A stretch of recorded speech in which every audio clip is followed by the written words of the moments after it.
Even with the volatile nature of human growth around his age taken into consideration, this sinner seems to get particularly startled or frown when spoken to. He isn't used to real combat at the moment, meaning that he may struggle to keep himself together at the sight of something as mild as spilt innards at first.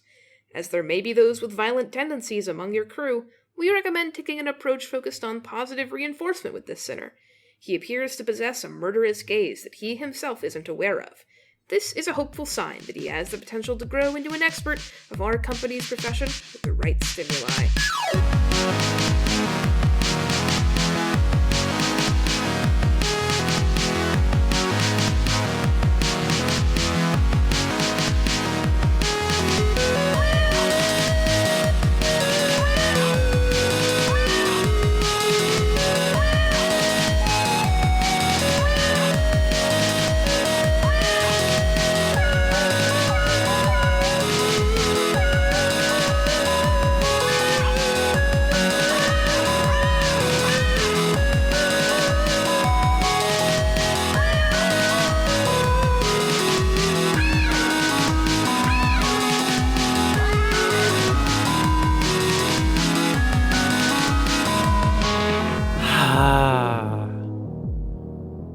Gonna try and keep it together for at least the intro. But, like, Holy no promises. Okay. Okay, alright, here we go. Hello, and welcome to Soulmates, where we talk about all our favorite little guys and all our favorite little games. I'm Ivy Fox. You can find me on our sister podcast, Together We'll Shine, an Utna Rewatch podcast, also about people who become worse people over time. And you can also follow the show on YouTube now, where if you leave a comment that stresses me out, I won't reply. But maybe Ash will reply. But maybe if it doesn't stress me out, I'll reply. Listen, we just refactored all our social media, so we need to rewrite the intro, and I didn't do that because I've been busy. Mm-hmm. Joining me, as always, is Ash. Hi, I'm Ash.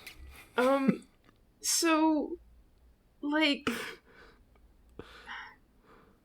I just break the world's shell. And inside, Ash. And on social media, not there. Except for on Tumblr, where I run the show's Tumblr.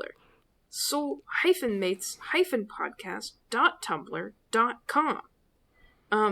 And if you love me, then you can find me at Ko-Fi at ko-fi.com/Asherlark. Uh-huh.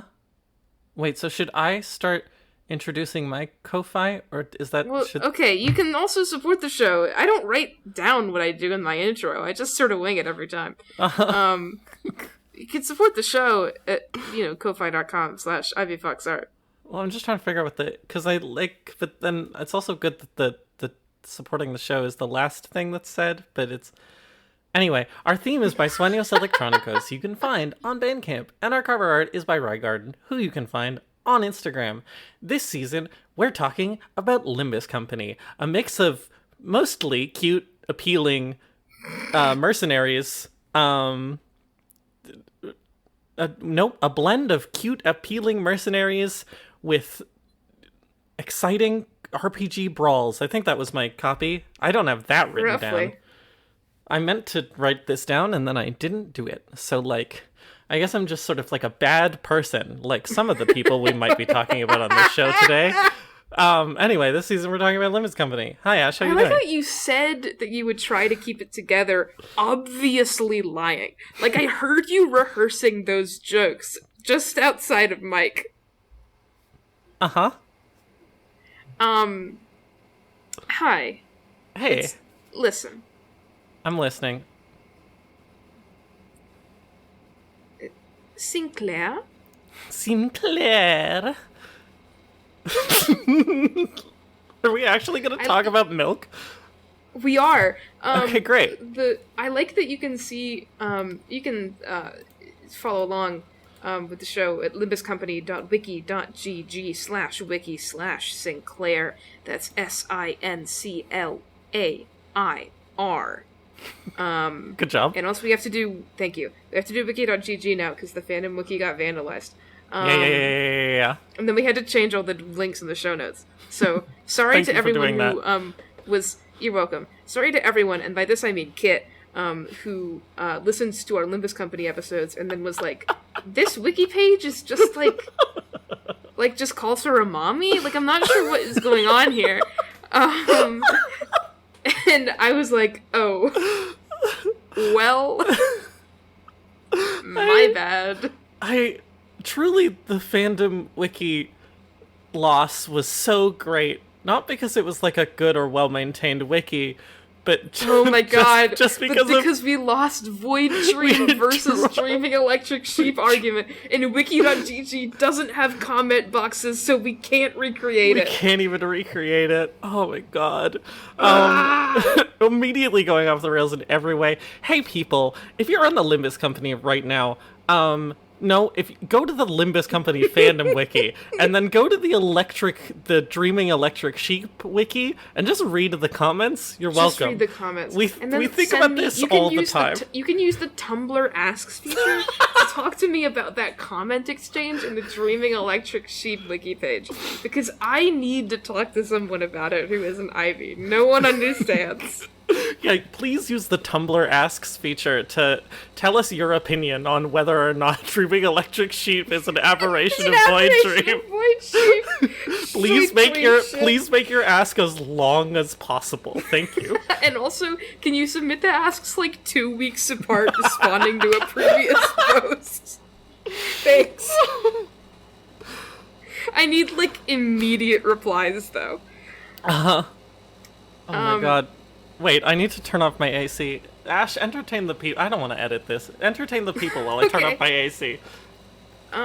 So Sinclair is the third, is the center, the third canto of Limbus Company is about, and he's like a pathetic little boy, and Ivy hates him, and so hates who? Who do I hate? Don't worry about it. Oh, okay. You want to talk about Sinclair? Thank you for the comedic support. Listen, Sinclair haters, please use the Tumblr Asks feature. Sorry, I didn't mean Sinclair haters. Sinclair haters, first of all, roll out. But Sinclair lovers, please use the Tumblr Asks feature to fight with me about it. It'll be great for engagement. And by fight with me, they're not fighting with you. They're fighting with hang on. Fight with Ash, because Ash is sort of my, when you have a duel, but you have, a surrogate? Ash is my dueling surrogate. Yeah. So please get into duels with Ash about how Sinclair is a good person and not the worst person who has ever existed. That being said, I will say that we're all on the same side. Before I literally don't stop insulting Sinclair for 3 hours, I will say that, I'm literally a professional writer. I like that Sinclair is here. I like that he's on the team. He fulfills an important role. He's, fun in his own way. He fulfills an important role in the narrative. It says his nationality is German, but his nationality is Swiss. He's Swiss German. Come on. He's Swiss. Come on. Anyway. He's Swiss German. Sinclair lovers, truly you and me are on the same side. I'm not saying Sinclair shouldn't be in the game or that he should be a better person. I'm just saying that he's kind of the worst person to have ever existed. He's kind of awful. He's just insipid. The thing about Sinclair is that, I remember we were talking about this episode, 2 months ago. And I was We've been talking about this one for a while. And I was I don't know if I'll have anything to say about Sinclair. And you were like, Oh, I'll have things to say about Sinclair. And let me tell you, Ash, in that time, I've discovered things to say about Sinclair. And it's that he's And now you're going to take over the awful. whole episode. That he's awful. Like, his whole, like, at the end of every Kanto, even if some of these are insincere, even the Kanto, even fucking Gregor's Kanto, in which nothing productive happens, they have a little kind of monologue where they're like, this is how I've thought through this situation and improved as a person, or decided not to improve as a person. Like you know, Roja. Like Roja, but at least has like a moment of sort of self-awareness and reflection, you know? And then she's very distressed by it, and then she goes back to, like, you know, ignoring it. But, like, yes. Yeah, but at the end of Sinclair's Kanto, at the end of Kanto 3, Demian comes in and is like, hey, take care of my special boy. Someday he'll be such a good boy, because he's my special boy. Just take care of him until he gets out of his fucking egg, okay? And then Sinclair goes through zero character development. He doesn't improve as a person. He just stays inside his fucking egg. And all of the character development that Sinclair goes through in other parts of the game is, I've been thinking for a long time about how to explain this, and it's like that sometimes he looks like he's growing as a person, but like all he really actually does is adding new people and finding new ways to add people to his little list of like people to hate, you know? He just maintains a little list of, like, these are the people who are bad and I want to die. And then all he does is get sort of more confident in his assertions. Yeah. Like, he doesn't become a better person. He just gets, like, more confident in sort of, like, being an unrepentant killer. Yeah, his Kanto 5 moment in the nightclub with the fucking Peter Pan pirates, where he's like, if you don't shut up, I'm gonna chop off your dicks or whatever. And then everyone's like, wow, Sinclair, that was so confident. Good job. That's not him becoming a better person. That's not him growing as a person. That's just him like finding a new, and then in the fucking, this dates this episode, but I mean, whatever. I mean, it's gonna be dated by what images we're covering anyway. But like, in the fucking most recent thing that happens, the Warp Express, you know, the train. Sinclair like starts off that by being like, ugh, people with prosthetics, you know. The thing that he has hung on to, even though, like, the worst person who's ever been a person around him, like, you know, manipulated this thing into his head, he's still like this. And then by the end of Train, he doesn't, like, grow out of this. He just, like, uses, oh my god, what's her name? It's just like Sarah or something. She's a really benign... Sasha. Yeah. And then by the end of it, Sasha's fucking, you know, Sasha being a fucking, you know, blood crystal lady, is like, he doesn't like grow and learn out of this opinion. He just like takes this opportunity to kind of reinforce it inside of himself. You know, the thing that has like caused him the most pain, but he just like can't get rid of it. He just can't free himself from his little list of people to hate. Even like, you know, and this is him, and he's just like, and you know, at some point in like Kanto fucking 11, you know, Sinclair, he's gonna emerge from his egg, and he's gonna, you know, him and Demian are gonna kiss and run off into the sunset, and he's gonna like be a good person or whatever, but like, he's just kind of, he just makes my skin crawl, you know? This fucking guy. So, here's a quick overview of Sinclair for people who only know anything about Limbus Company from our podcast. Which, incredible of you, to be honest. Like, you should get into it so I can talk about it with you, but, you know. Use the Tumblr Asks feature to... Use the Tumblr Asks to feature do to like a live blog Limbus Company. Live blog your first experience with Limbus Company and Ash. So Sinclair grew up in, like, a nice town, and he's, like, a nice little schoolboy. He's, his base novel is, Demian by Hermann Hesse, which is actually published under the pseudonym Emil Sinclair. On the wiki, it lists it as Demian, the story of Emil Sinclair's youth. This, you know, the title varies. Yeah, I've the main one I've heard is The Boyhood of Emil Sinclair. The Boyhood of Emil Sinclair. The version I read was just titled Damien. Herman Hesse also wrote other stuff. Fucking Steppenwolf? I think. If I'm wrong, then you have to kill me. But using the Tumblr Asks feature. Using the Tumblr Asks feature. Duel. So Sinclair grows up in like a nice town, and his parents, his father is like, works like a prosthetics firm.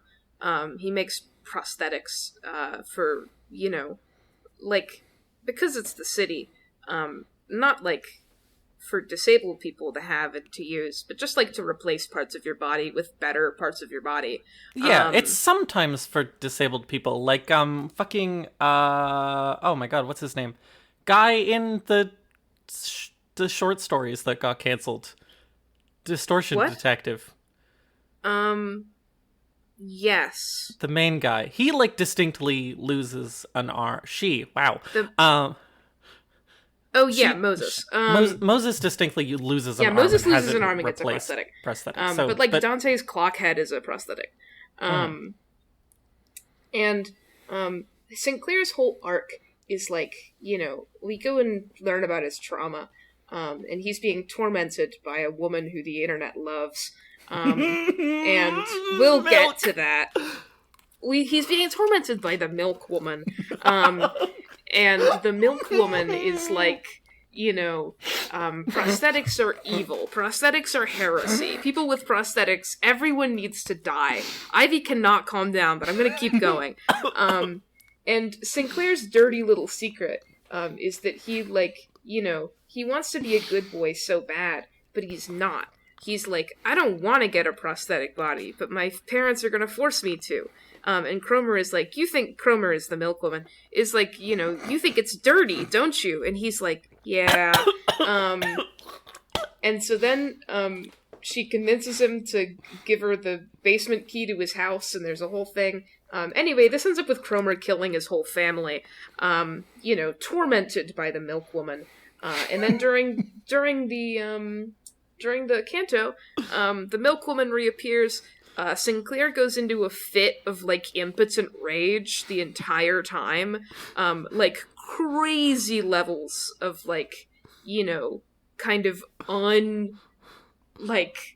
just a meltdown so immature that it's insane. And, he's going through a traumatic experience, but, you don't even know. It's crazy. The energy that he gives off is crazy. But, and then instead of, facing, Cromer, who has turned into, a giant cunt, on Sorry!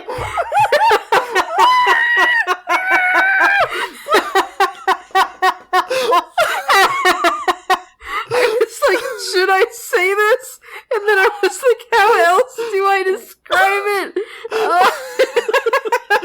We're gonna say the thing 50 times by the end of the episode, probably, so we might as well get out of the way. She transforms into a big flesh monster, with a gaping maw in her lower torso.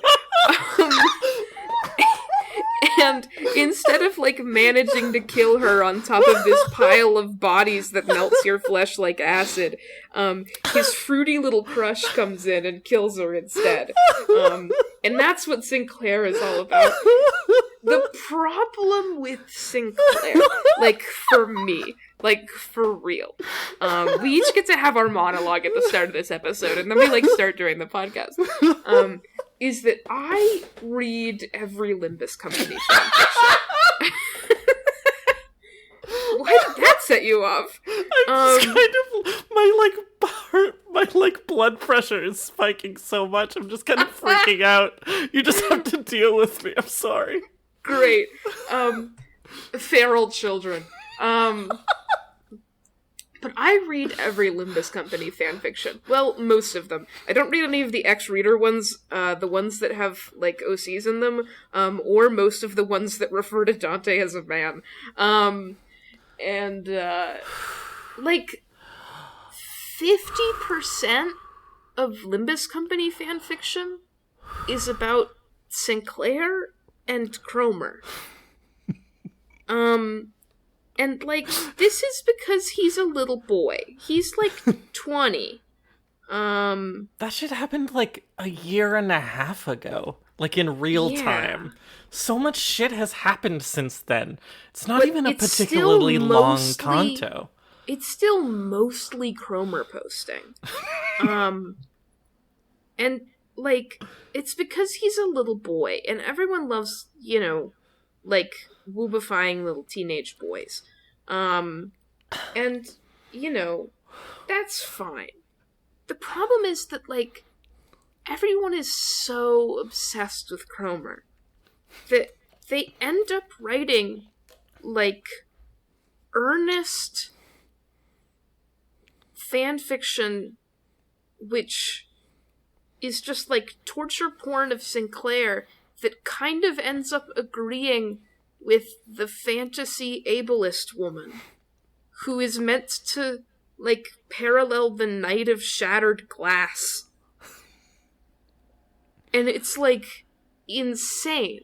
And also, I, have interests which are beyond woobifying this little teenage boy. And so, you know, the degree to which the Limbus Company fandom is about Sinclair and Cromer is just, like, a lot. Sometimes it's about it's surprisingly not as much about Sinclair and Demian, the two fruitiest little twinks that you could ever shove together for yaoi bait. It's not. It's about Cromer, because people love that evil cunt woman so much. And that's what's up with Sinclair. I mean, we have to... She has kind of taken over this episode, so, like, her influence cannot... This episode isn't about her. But, like... It's not about her. You know. She weighs heavily on Sinclair's mind, and goddamn does she weigh heavily on mine. But not for Ash's reason, and not for the reason you might think, but we'll get there. Are we gonna get there, or are we gonna explain right now that we stayed up until, like, 5 a.m.? Well, here's the thing. Do we want to talk about this now, or do we want to talk about this when we get to Enclair? You're right. We'll wait. We'll tease it, and then we'll talk about it when we get there. And probably it won't even be that funny, because we're just sort of insane. But you need to understand, in order to understand, like, our art criticism, I think you need to understand us as art critics, and thus you need to understand MWPP, Limbus Company marriage. So we'll get there. Frenzy meter went up for Limbus Company marriage for some reason. So, Sinclair's splash art. Sinclair's splash art. This is just sort of like the top piece of art on the Sinclair on the main Sinclair page. Let's talk about Sinclair. Let's talk about his outfit. We've done two of these. So, oh my god, I need to, like, do some deep breathing. I need to, like, calm my nervous system. So, first of all, Sinclair's weapon is named Vogel, which just means bird. Because of... have you ever watched Utena? You should watch Utena. Together We'll Shine, the Utena Rewatch podcast. But you know that monologue that they say in Utena, like, every episode about cracking the world's shell? Yeah. If a bird does not break free from its shell, it will die without being born. We are the bird. The egg is our shell. Crack the world's shell. Yeah, that's actually adapted from Demian. Sinclair is the bird. He's the bird. The egg is the world. Crack the world's shell. And just kind of like bigotry is his shell, I guess. He's in the egg of bigotry, and I guess we're just sort of hoping that he'll get out and not just kind of die in there before he's even born. One can only hope. God, one can only hope. Anyway, so we've done this twice before. And so it's fun to sort of, the fun bit of these is that, like, all of their outfits are different even though they're wearing the same uniform. I actually like how Sinclair's is done a lot. Because they do, like, genuinely a pretty good job at making him look like kind of a disheveled schoolboy. Yeah. Where, like, he has his nice little tie on, and he has his little shirt on and stuff, and he's got his little suspenders, I guess to make him look more Swiss. They do a good job of making him look like a little European schoolboy. He's going to school. I don't know what that accent was. It wasn't German.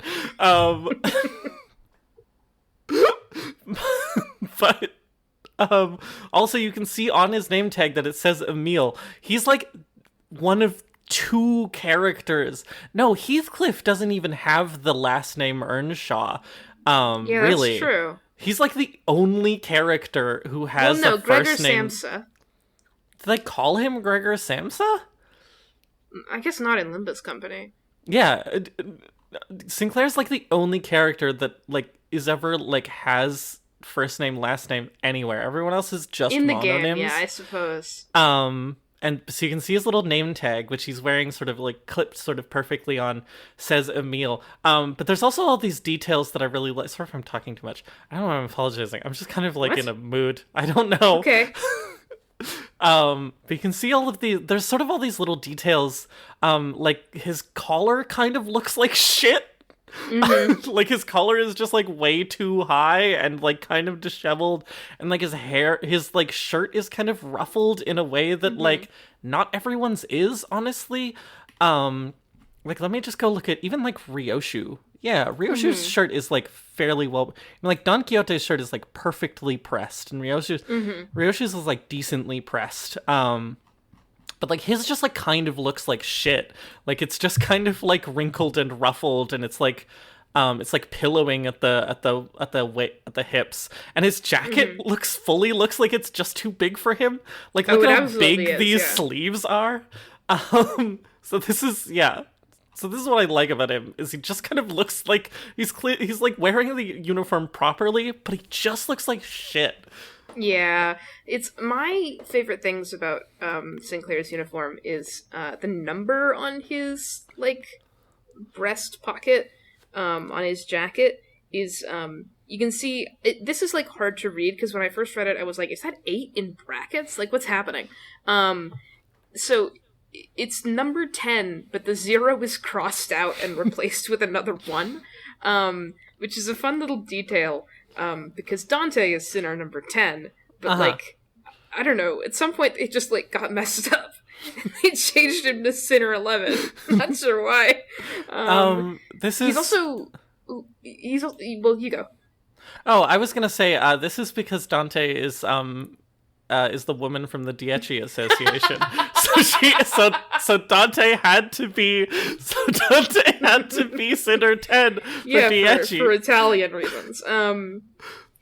The other thing I like is that Sinclair wears gloves, which is just like, it's a pretty transparent thing, honestly, for him to be, wearing gloves and like fucking like that, generally speaking, which is to say kind of divorced from the consequences of his actions. But he's literally just like so deeply uncomfortable with, the whole thing that he's doing that he literally has to wear gloves to handle his weapon. And that's just like a fun little detail about him. It does mean that I constantly mistake him for Dante in like little pieces of CGs. When they released the trailer for Kanto 4, I was like, holy shit, is that Dante? And it was Sinclair's fucking gloved hands. I was like, shit. Well, and then the background here is... Sinclair is kind of hard to explain, because Demian is kind of a complex book. It's a really good read, but, like, the context that it's coming out of is, like, like, Gnostic, and Gnosticism is hard to understand. But the, like, core theme that's important is, dualism. And so Sinclair has this whole dualism thing going on with the world of light and the world of darkness. things that I like about this CG is that the world of light is actually upside down. Like, the leaves of the tree are on the bottom, and then, like, the grasslands and the hills are on the top, and the sky is on the bottom. It's fun. Yeah. They sort of, like, the roots of the other tree grow out of the branches of the other tree. It's sort of cyclical in that way. And then there's a blue snake behind him, and that snake, that's his boyfriend. That's his boyfriend, who's secretly Tifereth, but don't tell anyone. But like boy Tifereth, to be clear. Yeah, Enoch, but like Tifereth. But like Tifereth, you know the one. You know the one. You know him from... Well, I should say.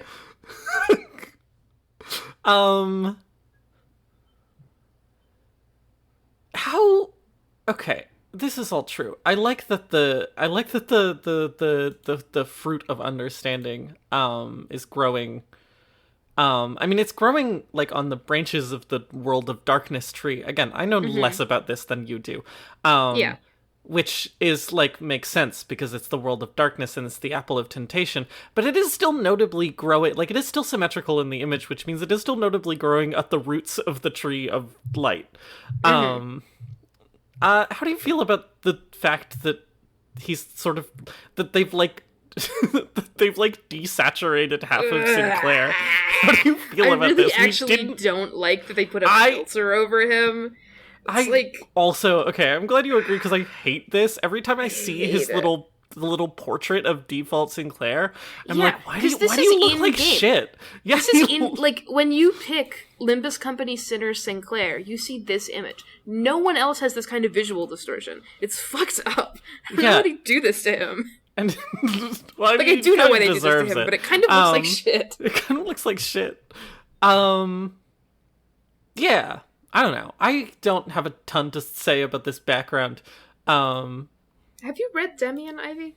No, I kind of meant to do it before this episode, and then I didn't because I've been very busy and tired. Sorry. That's reasonable.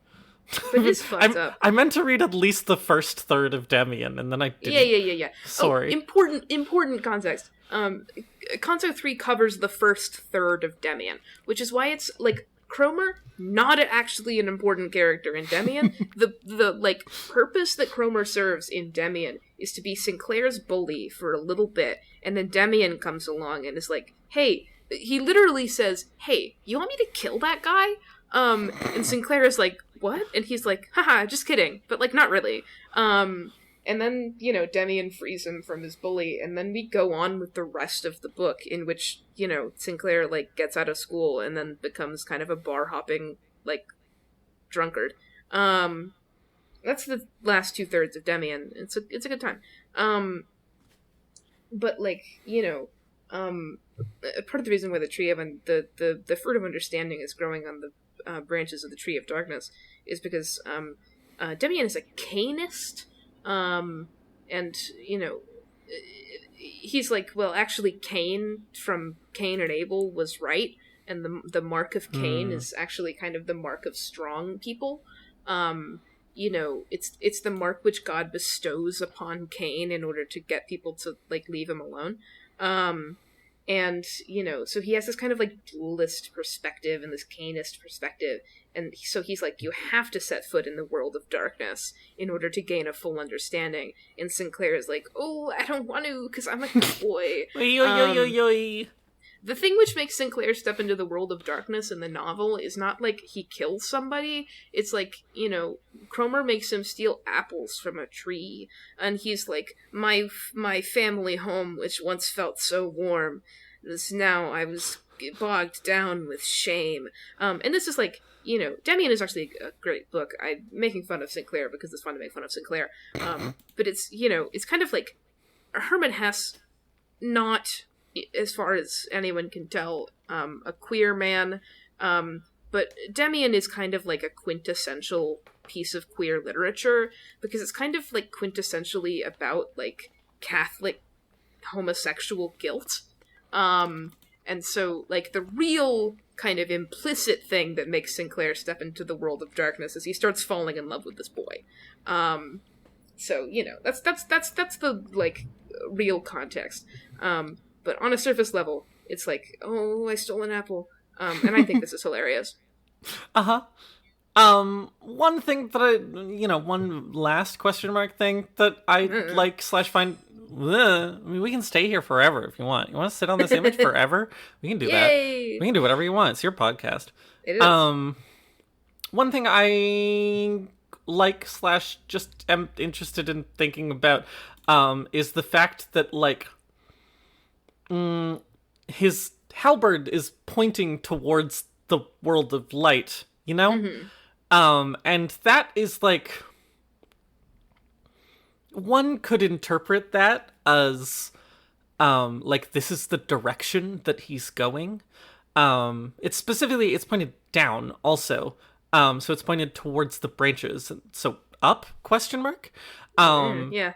So one could interpret this as, like, he's pointing, movement is happening, and also, like, the sliding of his hand, and he's sort of like, he's like looking back at the world of darkness. Is sort of like various parts of the image are pointing to the left, to the world of light.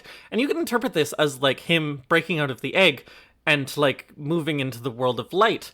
But you could also interpret this as, like, this is the direction of violence, We're bringing, the halberd is coming out of the world of darkness and we're bringing it into the world of light. That's all I really have to say. Yay! Yay! Yay! Love to hate and do violence. I have a secret, and it's that I forgot to make my customary little list of, like, what the identities in order are for Sinclair. And so I'm just gonna real quick, like, go learn some things. I believe...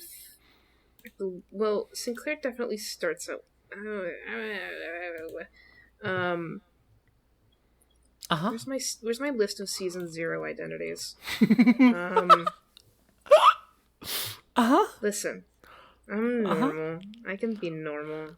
I could have reminded you to do this before the podcast. Yeah. And now it's in the podcast, and I guess it's not being edited out. How are you doing today, listener? Let us know using the Tumblr Asks feature. Co-host is exploding in, like, a week, so, like, please genuinely feel free to send us some co-host asks while it's still up, just, for old time's sake. But, like, for old time's sake. Also, and let us know how you're doing, how you're feeling. Let us know how you're doing. Say hi. We love audience interaction. It's, like, our favorite thing. This is because we're, like, devoid of... I'm infected.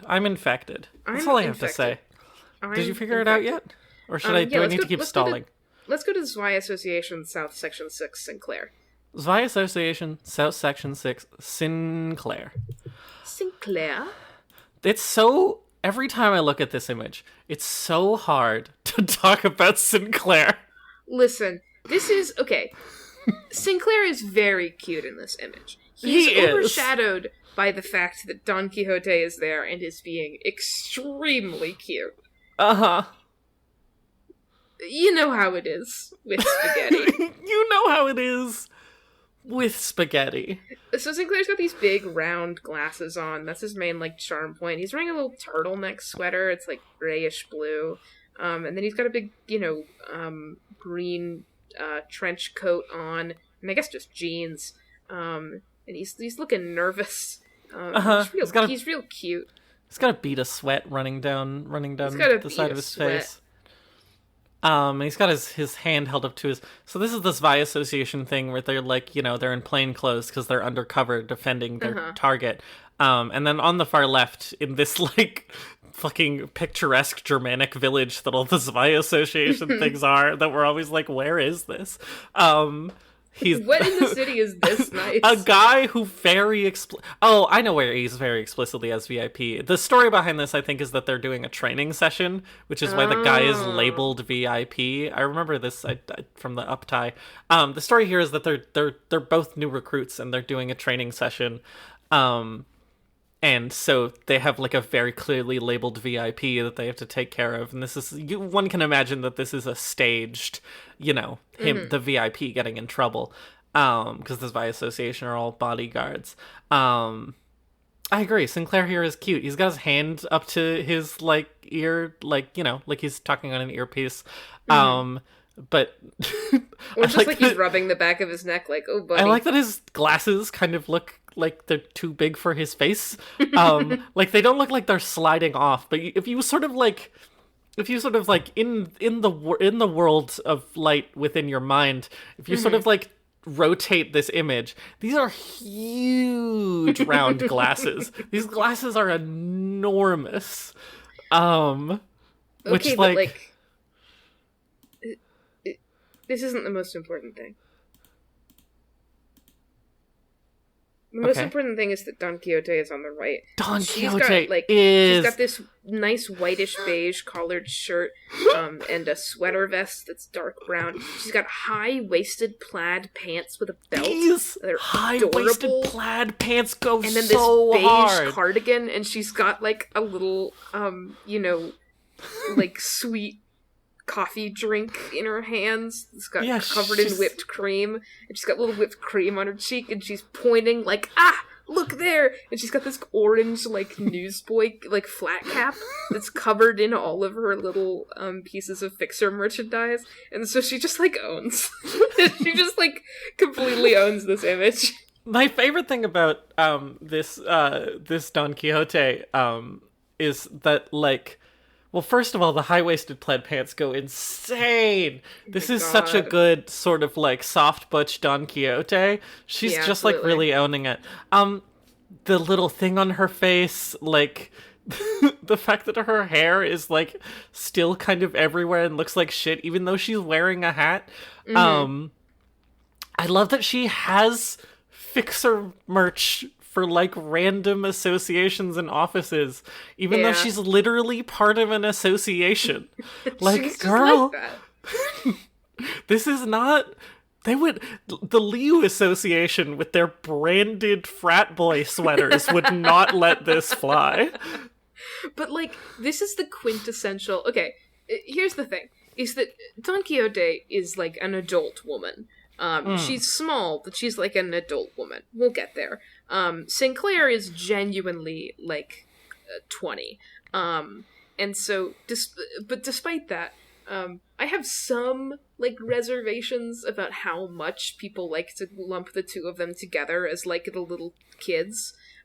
These little blonde twins. However, this is the quintessential, like, unruly twins image of the two of them. Yeah, the little blonde rascals. I also don't like this. Like, I don't like that people associate them so much. But like, the thing is that like I don't like how people associate them so much, because both that people always like make them out to, people always make them like the fucking the green sleeve newbies.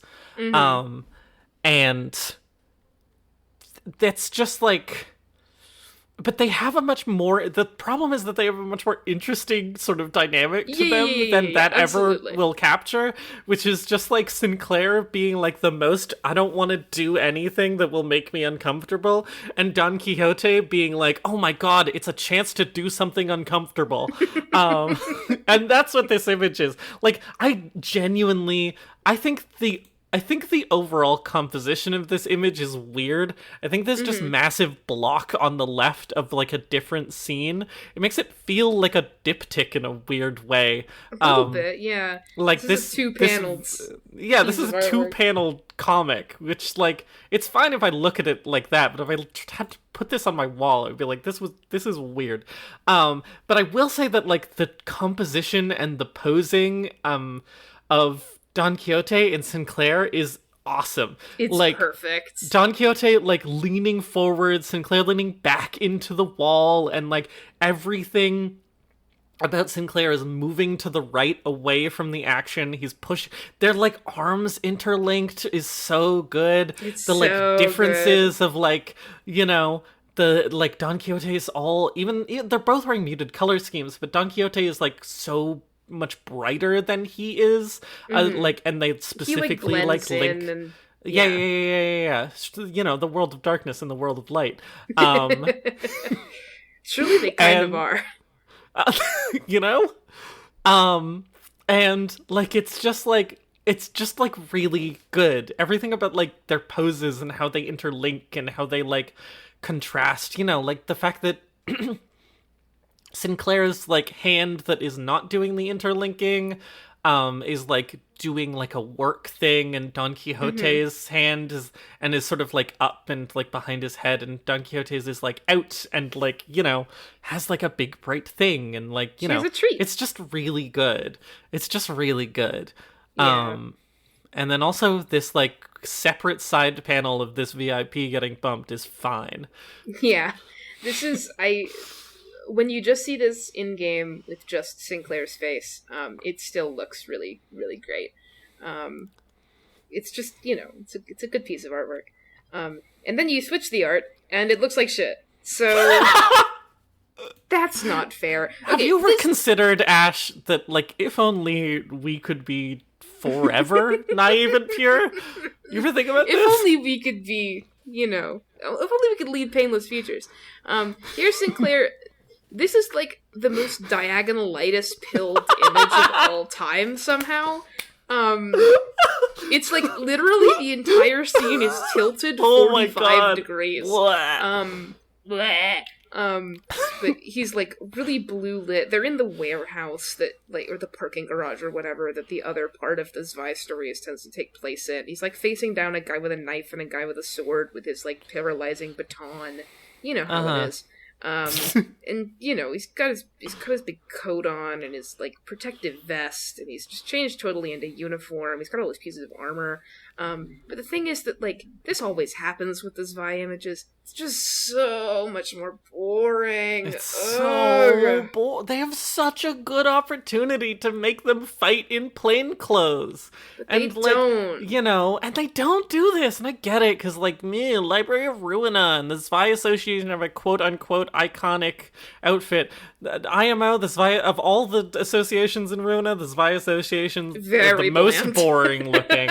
But still, I guess dating this episode further, they're soon going to be releasing the Zwei Association North, or Zwei Association West, who have the sickest outfit of all time, which is to say they're, like, styled after medieval knights and also samurai, and it's sick as fuck, and Ishmael gets that one, and I'm really excited about it. Wait, have they released, like, images for those? Yeah, it was in the, live stream that, I watched while you were, on your way to get surgery. Wait, I also watched it. Yeah. I don't know why you phrased it that way, but yeah. I don't know, you probably forgot. No, I didn't forget.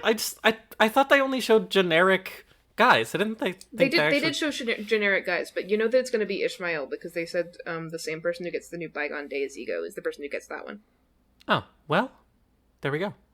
Anyway, I understand why this is diagonalitis. Like, Limbus Company knows that they don't need to do diagonalitis. And so, like, I understand, like, why this is... Yeah, they don't need to show the bottoms of these outfits. They're just wearing trousers. Yeah. And the reason is that it's, like, it's sort of trying to do this fun thing where we're sort of, like, following the perspective of the sword. Like, the camera is not oriented relative to, like, Sinclair or to the people, but, like, is relative to the sword, and it's supposed to be this action scene, so the fact that it's all diagonal is supposed to throw you off, and blah, blah, blah, blah, blah. But I genuinely just kind of think it looks sort of bad. I just, like, don't like when they make an image diagonal, and also it makes Sinclair's body dynamics look extremely weird, because he still has to be kind of upright, right? Mm-hmm. So that the sort of, like, the, like, panel... style thing that you get in the Sinner selection works. And so he's still sort of upright in the image, which, like, if you sort of tilt your head, makes it look like he's really throwing his whole shoulder into this swing, even though that kind of doesn't make any sense. But, like, it kind of looks like he's sort of, like, askew in a really weird, like, it's just sort of, like, kind of looks like he's made of jelly in a very weird way. Yeah.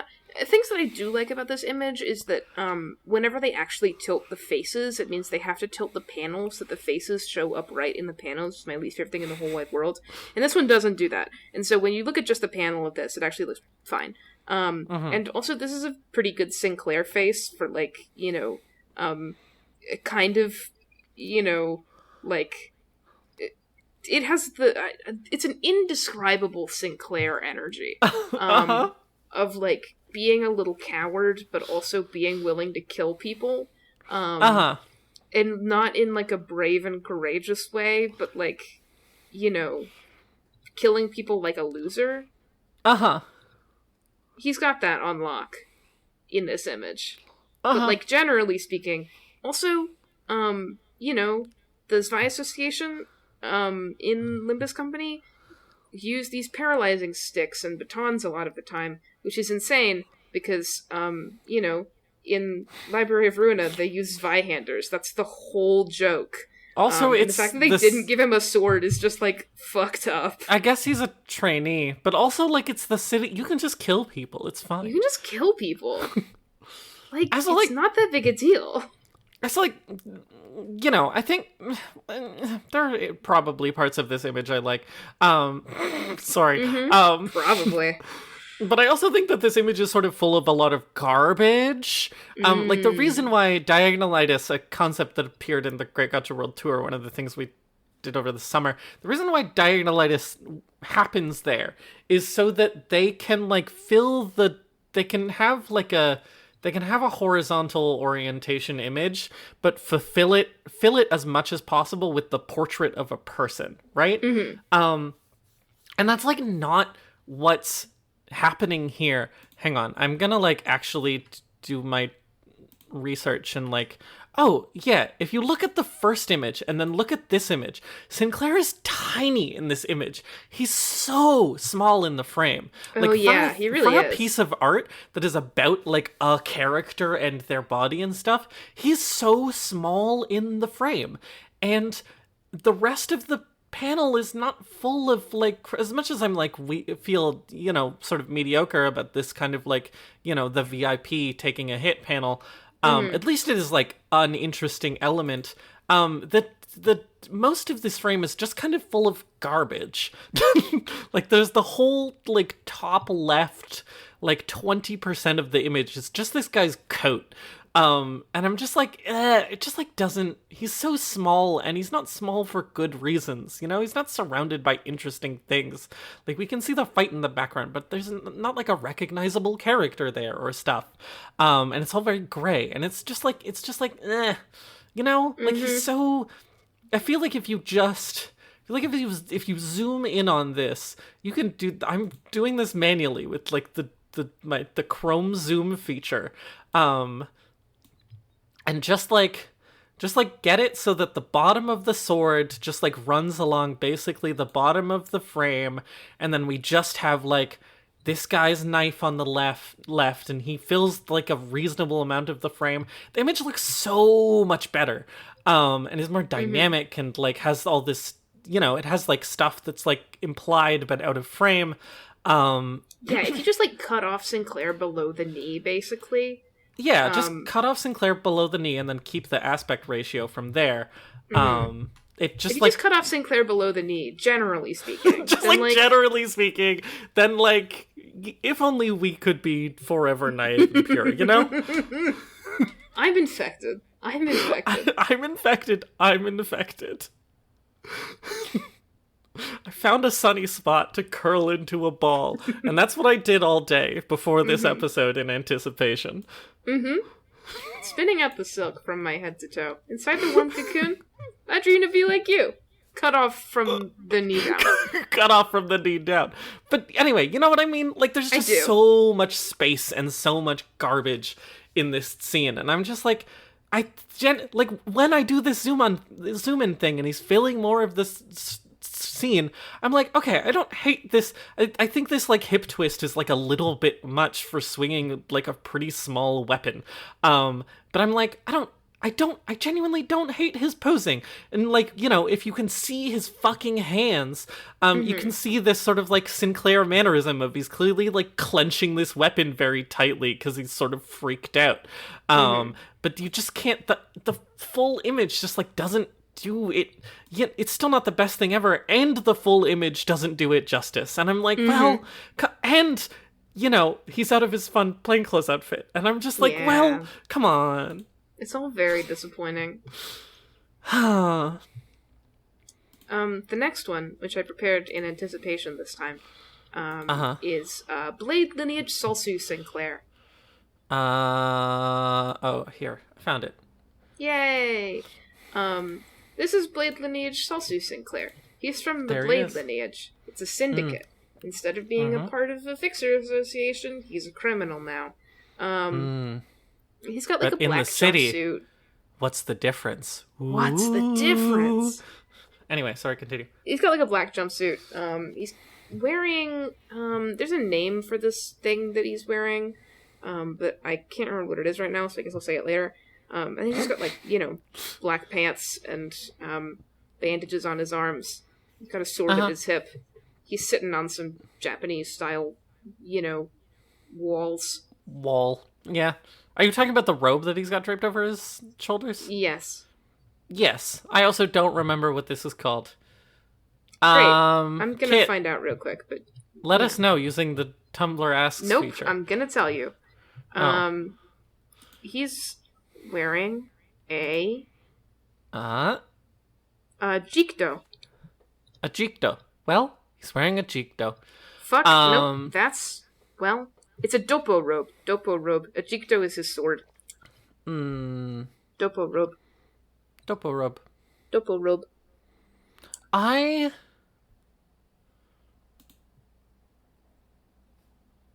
This image is fine, right? This image is fine. Hang on, how do you spell this? Or how do you spell the Dopo robe? Is it just exactly how it how you sounds? think? Okay. Okay, correct. I just want to... Yeah, okay. Cool. Yeah, notably, you said Japanese-style walls, but, notably the Blade lineage are specifically Korean. Super Korean, yes. The Kurakuma clan are Japanese, and the Blade lineage are Korean. This is important, because people tend to conflate a lot of East Asian things into just being Japanese, because everyone knows what anime is. It is important, however, the clash between the Blade lineage and the Kurakuma clan is, kind of about, fucking Japanese occupation of Korea. Shoutouts. This is S-Corp, I think, which is supposed to be Korea. Anyway. I mean, the whole city is, Seoul, South Korea, but, whatever. This image is fine to nice. It's fine.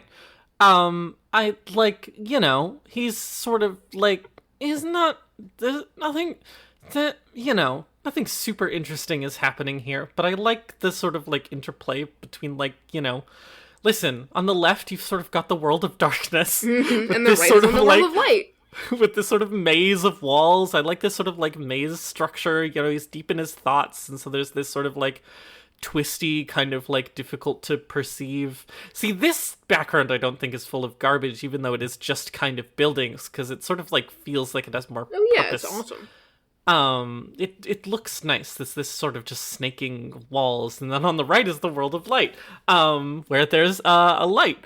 And it's sort of, it's shining on him. It's sort of giving him, I'll give them credit, even though we trashed their stupid fucking, filter thing they did. They do, seem to be doing this thing in Sinclair Arts where, he gets this sort of, divide down the middle between dark and light, and they're doing that here, pretty effectively. But it's with, this, nice... I really like the lighting in the image in general. It's just got this, super bright, warm light from this lantern. And it's just, normally rendered light. Yeah. It looks nice. It's a stupid little filter. I actually really like, there's some really fun things that they do here. If you look at the light in his hair is kind of weirdly outlined it's not... they sort of change styles over time. Yeah, sometimes this is the an beginning art early... is kind of inconsistent.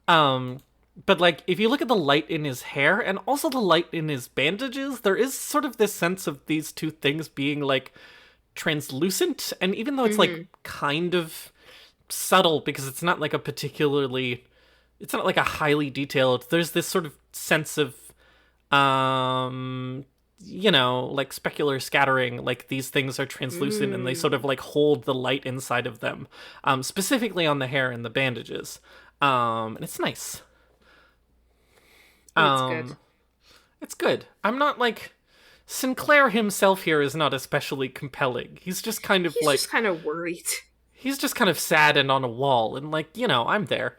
Sometimes I like go grocery shopping, but then I get a little sort of caught up in my own thoughts while grocery shopping, because it's a big sort of, grocery shopping is a big sort of getting caught up in your own thoughts kind of exercise, and then there's this sort of little wall outside the grocery store and sometimes I just sort of sit there like this, and so I'm like, I can relate to this image. Yeah. You know what I mean? I do. You want to switch to the other image?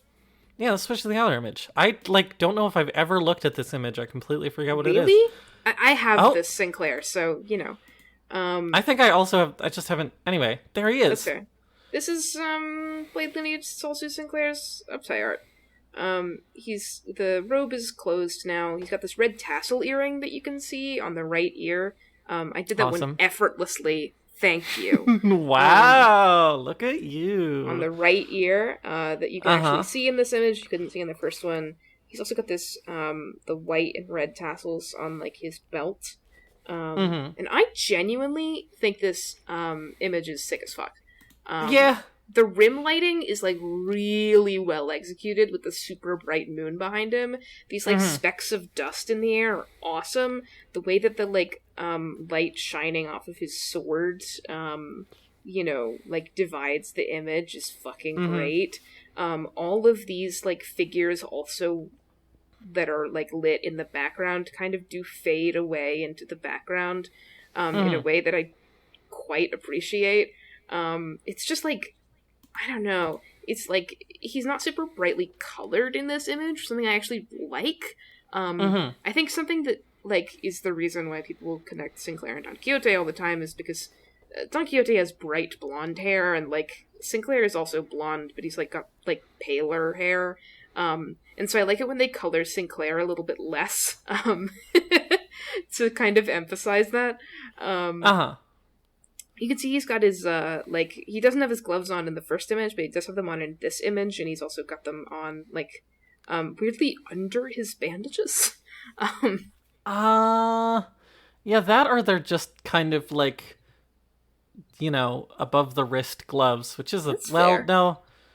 You really can't see, an end to them.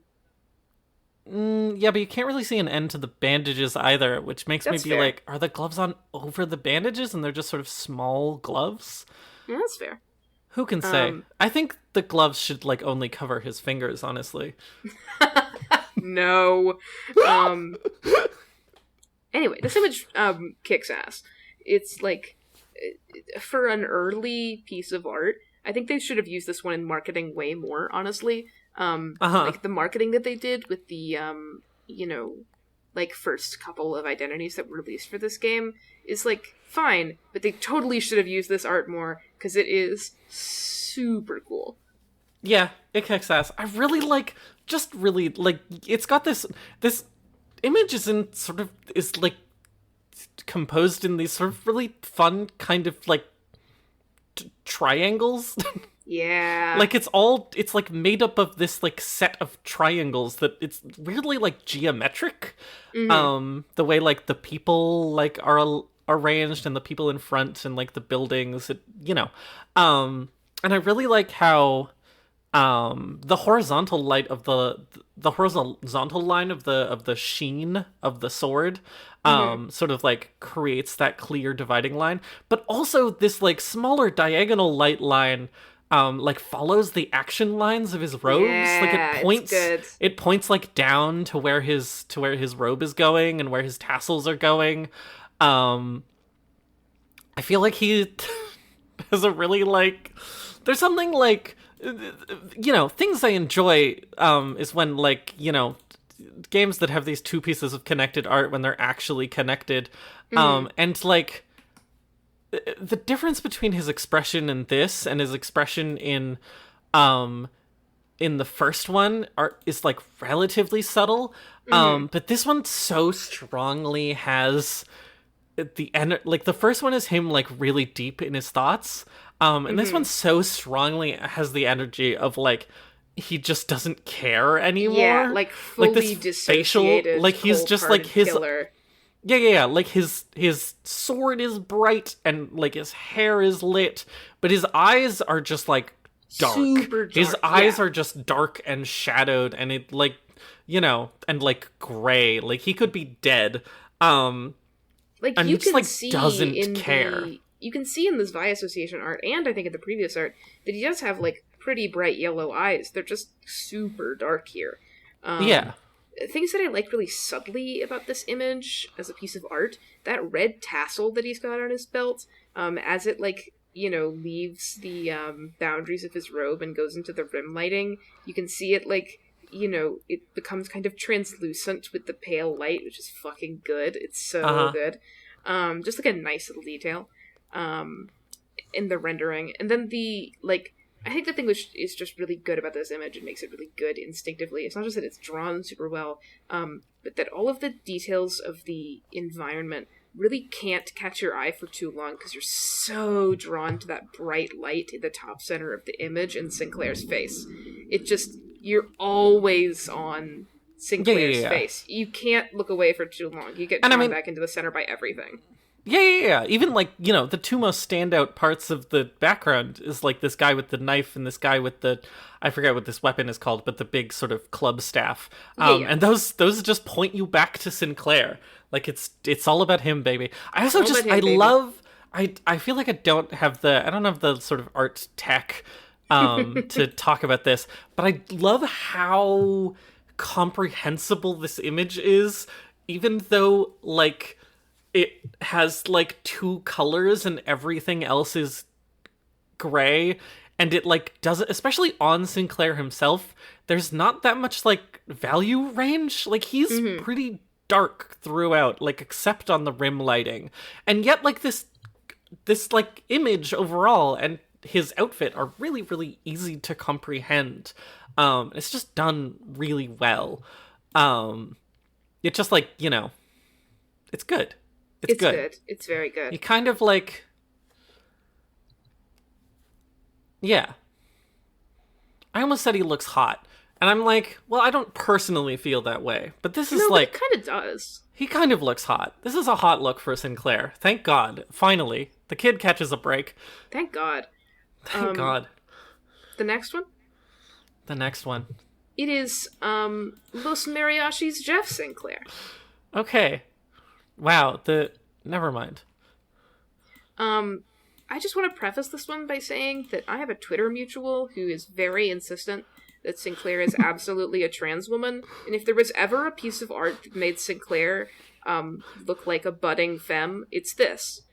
Uh-huh. Yeah. The egg. She's got her breast forms on. Yeah, the hips, a little bit. Mm-hmm. She's got a little mascara. Mm-hmm. It's a good look. It's a cute look.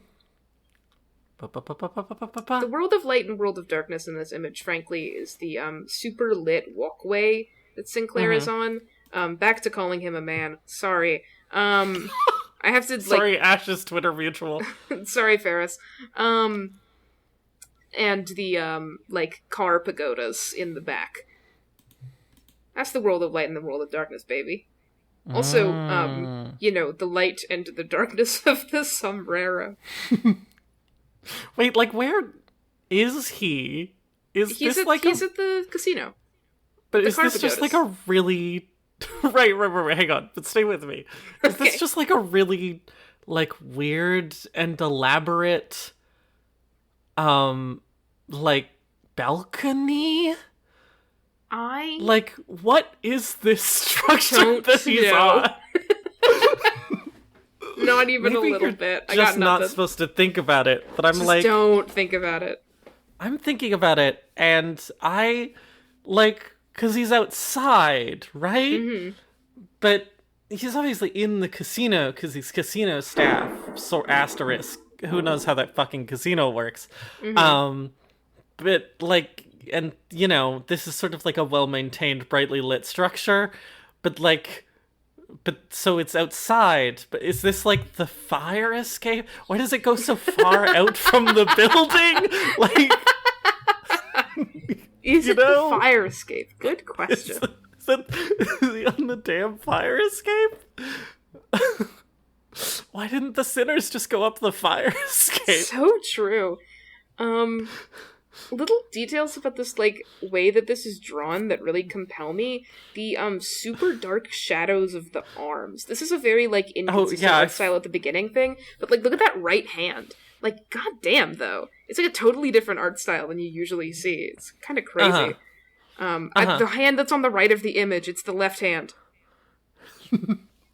I looked between both of them, trying to figure out which one you were talking about. The one with the thumbnail super defined. Also, I totally forgot to look at Sinclair because I was too busy thinking about this insane staircase. Sorry. I mean, look at his cute look. It's a real cute look. It's super adorable. I genuinely really like this image. I like how his fucking his oh my god, what are these called? Rattlers. They're maracas. Thank you. Oh my god, fucking rattlers. What's wrong with me? His classic rattlers. His classic rattlers. Sinclair's default rattlers. But his wait, now I've forgotten the actual word again. Maracas? His maracas are like, you know, because they're like a part of, I guess they're a part of his like official sort of attire / they're his weapons. They're in a little weird like maraca holster. Yeah, like it's on his belt. I thought they were in his pockets, but like no, they're like attached to his belt by these like bespoke loops that are like specifically sized to fit these maracas in their maraca holster. Isn't it awesome? Yeah. So do you like? Hang on, quick question. Fond. Do you draw these like? You know how you draw if you're left-handed, you draw your gun from your right hip, right? Sometimes. Do you think he draws these sort of crosswise, or does he draw them sort of straight up? I think he's got to draw them crosswise, right? Oh, absolutely. Fucking Maracas akimbo. I love this, like, this little... I love his little scarf. I also so like... this shirt kind of looks like it fits him like shit. Yeah. Or he just has boobs. Either one. But maybe both. Or she's got her breast forms on. Or she's got... Damn, girl. She's just got her breast forms on. But, like... I love this weird little scarf and the weird little eye thing on it. So good. You know... I don't have, like, words about this image. I just think it's, like, obviously the best. The thing is... I'm missing the part of this image that people who don't play this game will look at and be like, hey, sorry, you should address the fact that Sinclair is a fucking... Why is he part of a mariachi band? What the fuck do you mean that this is an identity? Hey guys, there's a crime syndicate called the Mariachis. Los Mariachis. And they fight with maracas. And they're part of this casino, and Sinclair is their boss. Please keep up. And why does Sinclair have this identity? Because in order to pass the challenge of Los Mariachis, the sinners, of course, had to dance. Because Los Mariachis were like, you gotta dance. And everyone was like, I can't dance.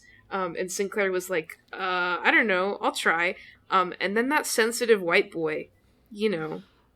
just got on top of a table and shook those maracas with great passion, and a deep inner turmoil emerged from his heart and touched the hearts of Los Mariachis. And that's why he is Los Mariachis, Jeff. Wait, okay, you can cut this out if you don't want me to sort of, like, mention people's specific fanfics. But is this identity why that one person writes oh my god about... Have you never made this connection? I've never thought about this before. Because, like, if he's... then you just sort of, like, convert him back into her, and then... like, you know? Also, why did you say you can cut this out? I'm not editing the fucking episode. Sorry, I mean, you can tell me to cut this out. No, it's fine. It's just a little joke for us. It's just a little joke for us. Honestly, that's the whole podcast. Hey, why are you here? Why are you here? Why are you here? What's your problem? Just to look at Sinclair with her boobs on? I mean, fair, I guess. She's also got, like, so much rouge on. Look at all that fucking rouge. Oh my god. And honestly, fucking it's kind eyeshadow. of a look. It's kind of a look. Why is he so sad in this? I guess it's just like that sensitive white boy. God damn, that sensitive white boy. The Uptight 3 art? Correct. Have you seen this? I've seen this, right? I've seen this. I haven't perused it extensively. Here's the thing about Los Mariachis Jeff is that I like the Uptight 1 art a lot. I think as a piece of panel artwork, it's less affecting than this one because this one is sick as fuck. But both of them are really good pieces of artwork, just objectively speaking. Why does he get a Batman belt? You know. Okay. Just for fun. Batman Begin. He gets this glowing, skull face paint, which, the character that he's based on does not have, so good for him. And his maracas start glowing blue, and he beats the shit out of people with them. And just, I don't know, look at his pose in this, and, listen, he's cool, because he's got bioluminescent skull face. But, the motion with his legs that he's doing is just does it make sense? Maybe not. But it's pretty good. It's I'm trying to hang on. This Exercise is for the people an at home. evade pose. Try and figure out. Well, okay, I guess I whoop backwards, and then I swing my arms out to the side, but crossways, so I give myself as little range and power as possible. And then I whoop sort of past some people who honestly look like they're too far away to be hit by this attack. And that's a piñata party, baby. That's the piñata party, baby. I do kind of this is not real critique, but I do kind of wish that he was more obviously still in. I guess he's no, I don't think he is. I wish he was more obviously still in the same outfit from the Uptight 1, specifically because I guess he kind of is. But where did this belt and this coat come from? I want the implication that he has on the skull face paint all the time, but you can only see it in the dark. Yeah. That to me is awesome. It's good. I'm so distracted every time I look at this image by this guy on the right going, ugh. Well, I was gonna say, who is he fighting? And then I realized it's the fucking casino security. Yeah. He's got the fedoras. Yeah, he's fighting the J-Corp guys. Why? I don't know. It's fine. I mean, he's hitting them with the least effective but coolest looking maraca attack that has ever existed. Blunt ineffective. I don't know, this image just objectively kicks ass, and if you don't think so, then you are wrong. It's weird, but it just objectively kicks ass. I like the little balcony that you can see in the background. He's just on the casino floor, fucking shit up. Honestly, good for him. Other ship fix that I've seen about Los Mariachis Jeff Sinclair is Los Mariachis Jeff Sinclair and Ting Tang Gang Leader Hong Lu. There's at least 5 of these. I mean, and this doesn't not make sense. It doesn't not make sense. I've also seen Rose Spanner Workshop Gregor and Ting Tang Gang Leader Hong Lu, so whatever works. Whatever works for you. If you put it up on AO3 under the Limbus Company category, Ash will probably read it. I will. I'm sad that they don't have the sprites of him with the face makeup on in this, No, they don't? They don't. They just have his, normal sprites. Because I guess it's just, it's not, a sprite per se. It's just, something, it's a frame within his attack animation, but still. Oh, does he, oh, yeah, whoa, weird. He has his Uptype 1 art as his guy. That's not usual. But, when he attacks, he, becomes the... Well, he has the coat and belt on. Oh, he does. That's true. Okay, thus confirming my theory that, the paint only happens when it glows. When he's having a or when it's party. dark.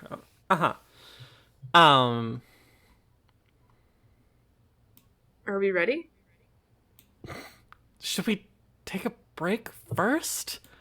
I mean, we can take a break after this one.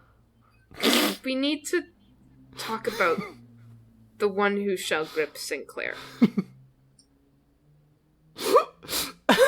Wait, how many more do we even have left to go? 1, 2, 3, 4, and then the 2 ego. Okay, sorry.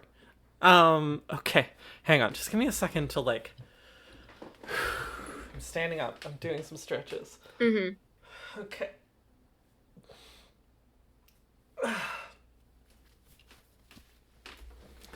So, people, hang on. I'm gonna eat some fries supreme, a Taco Bell menu item that only exists in Canada.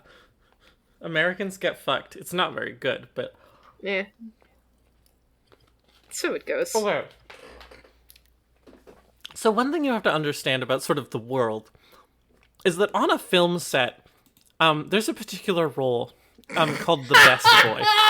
And there's two variety of best boy. There's the best boy grip and the best boy electric. Mm-hmm. I'm just saying this sort of in case this becomes relevant. Mm-hmm. Well, this is worst boy grip Sinclair. Yeah, this is worst boy grip Sinclair. The worst boy grip who shall grip. The worst boy grip who shall grip. So, there's a woman in the background of this Up Taiwan art. That woman is the one who shall grip, or nope, it's the one who grips Faust. Mm-hmm. Many people have described the one who grips Faust as, like, kind of hilarious in the context of the one who shall grip Sinclair, because the one who shall grip Sinclair is, like, partially taken from the story of Kanto 3, in which Cromer is like, I looked into the mirror and I saw a version of you who fights by my side. And so this is that version of him. But he's not fighting beside Cromer. He's fighting beside Cromer Faust. Well, the wiki, actually, you go to the Sinclair page on the wiki, and you go to the Mirror Worlds part. It's two of them! It's two, there's Cromer's Ideal Mirror World, and then there's also World of N-Corp, and they're distinct. They're distinct. Which is wild. People have described this as, the ultimate Faust cuck, which is kind of funny, I think. What? What does that even mean? It means that Cromer's, get owned. Wait, Faust. does Faust... Oh, Faust... Okay, I understand. I wasn't sure who was being cucked. Now I understand. Okay, so the idea is that they're the same world, and Faust just kind of sweeps in and takes... I understand. I'm following. You can see this episode isn't about Cromer. But you can see Cromer's outfit here. And, like, if you were so inclined, not that I'm telling you to do so, but if you were so inclined, you could go to limbuscompany.wiki.gg/wiki/Cromer and just, like, look at that outfit a little closer. And, what I think you'll see is that, during my spring break of 2024, I watched Ivy play through the first 3 cantos of Limbus Company in kind of a fugue state where we stayed up until very late at night, every night, so that I could watch Ivy play Limbus Company. The first night we stayed up until 5, the first night we stayed up until 5 in the morning. And then the next night we stayed up until 5 in the morning. And then we were like, wait, you need to go back to school soon. We can't keep doing this. And so we had a step-down program. We can't keep staying up until 5 a.m. and then having you sleep on your mom's couch all day. So we had a step-down program in which, like, the next day we stayed up until 4, and then 3, and then 2, and then 1. And so in that sort of false time, I described a comparison which my friend Felix made about Cromer, which is that, you know, that Tumblr post, or like tweet, I don't remember what the medium this is. It's a Tumblr post or a tweet or something, in which someone describes, it's a Tumblr post, that they had, the Webkins cat, and as a kid, they would, soak it in milk, and then suck the milk out of it. Why did I take a sip of juice? Hard and gross. Yeah, they would soak it in milk and then throw it against the wall so that it would make a satisfying thump. And then it would make a wet thud. And Felix compared the milk Webkins to Cromer. And then Ivy and I were talking about this Cromer image and this outfit. And thus the phrase milk Webkins pussy poppin'. Every part of my body is so tense right now. You were like, you know, she looks like a Milk Webkins, and I'm like, yeah, and also she's pussy poppin'. And then we were just like, Milk Webkins pussy poppin'. This was at like 4 in the morning. Hour and a half. Oh, and then we broke down for like 3 days. For like 3 days. If you go up to the top of this Cromer page and you go to Cromer, where do you find it? If you go to Cromer, enemy, and then you go to Cromer, the dreamer of human wholeness. This is when she becomes like a big guy. And then on that, where do you find it? Where do you find the image? Anyway, who can say? It's Cromer / enemy / Cromer, the dreamer of human wholeness. And then you scroll down a little bit, and you can see what I was describing earlier, which is that, you know, that big shield that's just like covering her whole, thorax? That opens up into a big mouth. And it was like 3 in the morning, and we were like, oh my god, pussy poppin'. She's Milk Webkins pussy poppin'. And then we lost about our minds about this for like several months, kind of. Yeah. And then it's still kind of like I can't sort of think about milk normally anymore. Ivy wrote a fan fiction about Cromer being soaked in milk. I had to. It just like consumed. How did she always know? How did she always know?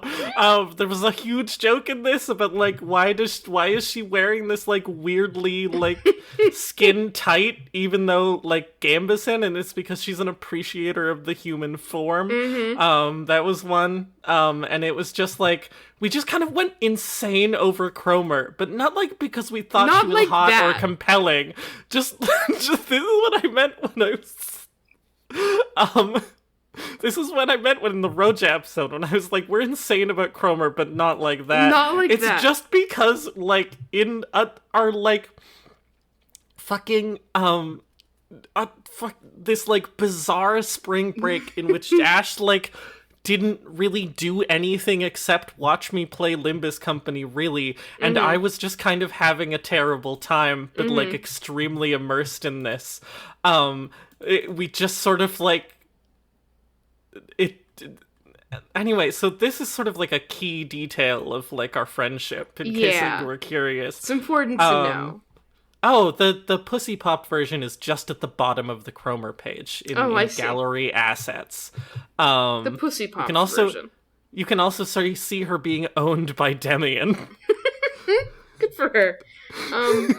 Anyway, back to the one who shall grip Sinclair. Uh-huh. The one who shall grip Sinclair was kind of like a nuclear bomb for the Limbus Company fandom. And is, part of why we're still suffering the consequences of, chromiism. Uh-huh. She's like a milk webkins. She's just fun to suck milk out of and then throw against the wall so she makes a wet thud. Uh-huh. I think that this Upside 1 image kind of looks like shit. Okay. I don't mind it, so I'm curious what you think of this. Okay, so the style in which it is, like, lined, I know I liked this in the last image. I actually kind of hate it here. Uh-huh. Like, the way that his hair is drawn is really crusty. And it's just, like, weird and gross. Well, that's because of the milk. Okay, my bad. But, Faust looks fine. Faust always looks like this, in the one who grips identity, which is to say, deranged and covered in blood and in, like a fucking freak. But I just, like, this image is really busy to me. Like, all of the fire and the electricity and the mark of Cain and the Cromer and the staring up at the camera and crying and being crusty and weird and, like, in the fact that she's just, like, got her hand, like, about to crush his skull is just, like, Her really weirdly foreshortened arm. Yeah, I get that what they're supposed to be at is they're supposed to be in his house. Like, you can see the wooden flooring behind them. This is supposed to be, like, him watching his parents die or whatever the fuck.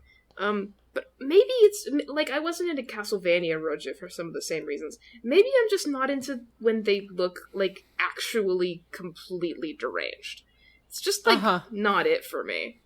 It has to have some semblance of, like, experiencing an emotion. I like Sinclair in this image. Fascinating. Actually, is the thing. I just like Sinclair to have, like, he has an expression, and I can at least appreciate this. Okay. On the level of, like, they gave Sinclair an expression that is not going, Because most of the other pieces of art, he's just going, And so it's like, at least we get something. And, he has, like, I feel like his outfit is rendered decently. Again, it's this sort of schoolboy thing, but it, like, doesn't quite fit, and it's kind of, like, looks like shit. And I'm like, I think he looks fine. I agree with you that, like, this image is, like, is too busy. And specifically, I think Faust kind of looks like shit. First of all, there's a pinned message in our Discord conversation. There are many frightening pinned messages in our, that is just us talking about, the one who grips Faust. And Ash says, I couldn't suck milk from her. And then I pinned that forever. But, like, you can't suck milk from her. So she fails to capture that. But also, like, she is so... One, she's just kind of in a weird part of the frame, I feel. Like, she's, like... It's like she almost takes up half the frame, when I feel like she should either be fully taking up half the frame, or she should be taking up less. Instead, she's taking up, like, 45%, and it's sort of weird. You know what I mean? And also, like, her outfit is, like, you couldn't suck milk from it, but, like, it's so busy. She's so busy. Like, she's got this fucking shield thing and all these stars and, like, this, like, very complex, and, like, this fucking 7 belts, and, like, her armor has so many different lines and bits on it. And I'm like, I get that's what she looks like, but, like, the problem is that she's so busy, but also, like, not important. And it draws your eye to her, and then you just kind of stick there a little too long, IMO, and it's just like weird. But I like Sinclair decently enough. They're trying to convey a clear thing, and they strongly convey it. But I feel like Faust kind of makes this image looks like shit. She's kind of looks like she's photoshopped in. Yeah. And she's just like in a weird spot in the frame, and it just like doesn't work for me. But like, you know, you can hate Sinclair if you want. I think he's at least sort of like fulfilling his mission statement of what this like character in this piece of art needs to do. The secret of why I don't like Uptie 1, The One Who Shall Grip Sinclair, is actually just because I really like Uptie 3, The One Who Shall Grip Sinclair. This image is good for many reasons, such as it mirrors a CG from Kanto 3 in which Cromer is showing, like, oh, this is the mirror world where I saw you fighting alongside me, and Faust literally takes her place in it. It's very good. You can find this image on Sinclair's main page. It's in the sort of mirror world section of Sinclair's main page. I'm going to open it in a new tab, because I'm good at my job. And so they just do that image, but in the character artist's, style. Faust actually looks good here, which is a huge improvement. Faust looks kind of awesome. Her expression is really good. Faust looks better than she does in either of her actual images for this identity. I don't like the one who grips Faust that much. But I do think the one who grips Faust Uptie 1 is funny, so, I forgive it. She's holding a mechanical heart in her hands and, doing this whole thing. Sinclair is in the middle of thrusting his weapon into a mechanical body. I think the green electricity works generally better than the blue IMO in this composition. Kind of has a sickly look that I like, and also it's not everywhere, it's just emphasizing one part of this image. One qualm I do have with it is this big middle hammer in the background, right under his weapon. It's like, dude, get out of the fucking way. But, the way this is drawn is way cleaner. The composition is obviously sick. I think it's just, it's a busy image, but I think it has more, it's more purposeful. And, it doesn't have Sinclair smiling like a deranged freak, which is preferable personally to me, but I do accept that he does look like, here, which is, It's just, it's Sinclair's version of the, weird battle smile that every Roja has. Yeah. And it's just Anyway, you've said a lot, but one thing I really like about this image, is I think that this is sort of, I think, it is, never mind. I was going to compare it to the story CV, and that's just, not fair. There's sort of different purposes are in very different styles. But, I do, I really... There's a really nice sort of there's a really nice clear direction to this, that I really think Sinclair, the Uptie 1 of this is just lacking. Again, Cromer is just kind of off to the side. She's sort of pointing at him, but her outfit doesn't point up that arm or anything. She's just kind of also standing there. And so there's just these kind of two parallel figures, but one of them is a little bit blurry, because she's supposed to be more in the background. And it just doesn't really have, it's just a sort of centered composition, except not. This one is just me, I love action lines and composition directions and stuff.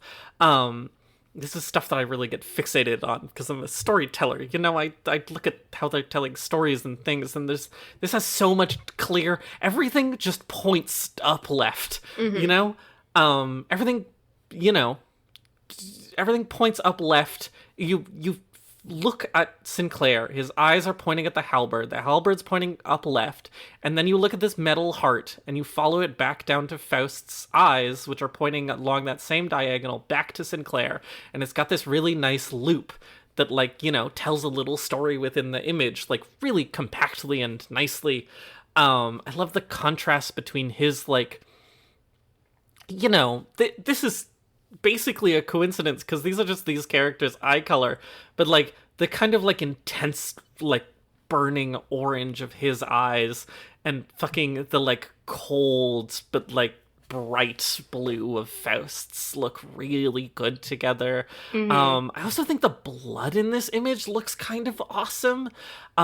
Like specifically like the blood on their clothes and faces, like there's clear, like, you know, there's clear some of it just kind of looks like, you know, we put some blood here because there's blood, but there's clear, like, the blood on Sinclair's jacket looks like it's genuinely sort of like there's a distinction between blood that has been like soaked into the fabric and like this is so weird and specific, but like on his collar there's this one spot of really bright blood that like hasn't sort of soaked in and dissipated in the way that a lot of the other blood has, and like on his face there's like on his face and on Faust's face there's like a clear contrast between like blood that has been sort of messily kind of wiped away. He obviously looks like he's crying tears of blood, which I think is genuinely kind of overdoing it, but like it's fine. But like it's just like the blood on the blood on their faces and their clothes is just rendered with so much love and care. And like tells like a bunch of tiny little stories, and it's just kind of awesome. Also, he's just got earrings that are swords, so shoutouts. Yeah, I was gonna mention his fucking, like, I think they're nails, actually. Oh, you know, that makes more sense. This, like, nail earring that he has. Also, something that there are a number of fanfictions about is Cromer or somebody piercing Sinclair's ears. This is a specific thing. I don't know why people do it, but, like, good for them. It's good. I just, you know, I do have, like, the inherent baggage of The One Who Shall Grip Sinclair as someone who was around when it released, and everyone was like, oh my fucking god, can we stop releasing N-Corp identities soon? And then they released this one. But, you know, it's like, this image is sick. Yeah.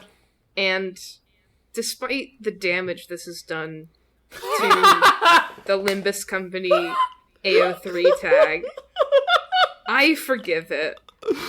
The LGBT community has forgiven worst boy grip Sinclair.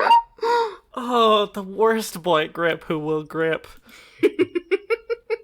Gripping his warm glass of milk. No. I'm infected. I'm infected. Oh my god. My chest hurts. A multiplying desire. Milk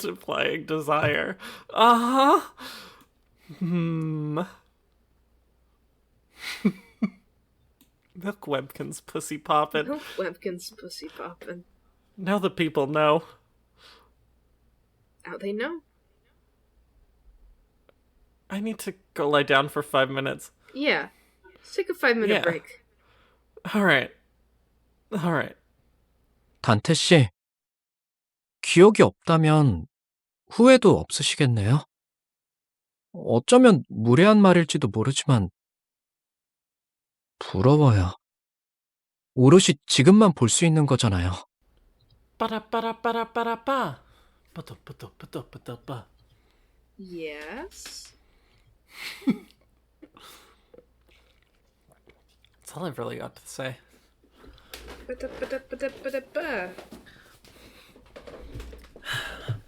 too bad that Sinclair only has 2 good ego arts, so we're gonna pick the same things. Not wrong. Well, I guess we'll just play the fun game of did we both pick the same primary, or did we, you know,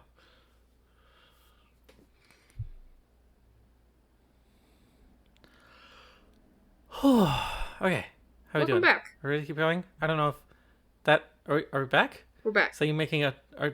Okay, we're back. We're back. We're back. It's time for... Birder than ever. Birder than ever. It's time for Lobotomy Ego Red Sheet Sinclair. We're back and vogaler than ever. It's a joke. Yep. Anyway. It's Lobotomy Ego Red Sheet Sinclair. Because it means bird. Vogel. But we had an episode that was called We're Back and Birder Than Ever. And so, but it's a Vogel. Anyway, it's Lobotomy Ego Red Sheet Sinclair. You know him from, Lobotomy Ego Red Sheet. But this time, it's Sinclair. It's Sinclair. Things I like about this image off the bat is how his hair is drawn. Like, draping down like this. Just like falls around his head in a really kind of pleasing way. Other than that, I have very little to say about it. I think his facial expression here is very compelling, genuinely. Oh, it is. This is not a Sinclair in which he's just going, This is Sinclair in which he's going,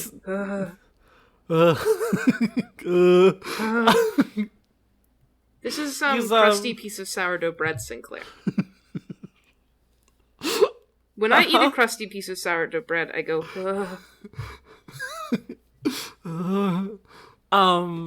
I think that the skulls in this image are such overkill, is what I'll say. First of all, I just don't think we need a foreground element in this way. They're kind of distracting, especially because they're like so sort of like they're kind of detailed but blurred, and it's distracting. It could just be like really vague, piles of more talismans, and it doesn't have to be skulls. It doesn't have to be skulls. I realized what cadence I was saying that in midway through saying it. It doesn't have to be skulls. Like, the image, I don't even think there needs to be blood. Well, it's He's like writing the talismans with blood. It's the whole thing. Oh, okay. Well, but like the skulls is like just the image of like this guy on like a slight diagonal. Mm-hmm. He's got the fucking Dutch angle. Like, they didn't need to tilt him. They just did to make you unsettled. Yeah, I don't even think they need that Dutch angle, even though I feel... But, like, they really don't need the skulls. Like, the unsettling thing about this is not that he's been, like, killing people and getting their skulls or whatever. It's, that he's obsessively writing all the talismans. Yeah. And it's, like, it can just be that, and that's, like, good. Replace the skulls with a bunch of sort of burnt-down candle wicks to indicate, the passage of time or whatever. Instead, it's just kind of like, But I like at the end of this, we're gonna have nothing to say about any of these images, and the end of this episode is gonna be like 10 minutes long. We spent like 20 minutes on Milk Webkin's Pussy Poppin'. Deserved. The people didn't need to know this. That was a joke. They did. It's not relevant to Sinclair. That's a joke. It is. It is. I like that he is wearing a collared shirt with a tie. I just noticed that. Yeah, it's cute. It's truly... one of my favorite things about, Project Moon in general is that everyone is wearing a suit. They're wearing a variation of a suit. Everyone is wearing a fucking uniform. There's not a single person who isn't wearing a suit. Yeah, he's got, like, the little Lobotomy Corporation sort of suit and tie, which is weird, because he isn't actually, like, in Lobotomy Corporation. He's, like, a weird, like, freedom fighter. Yeah, but everyone is wearing, like, suits everyone is wearing from a suit. the branch. Hey, what, like, is up with... Is this 2 layers of... It's 2 layers. So you can see it more clearly in, like... Well, you can see it in the, Uptight 2 art, but you can also see it in his sprites.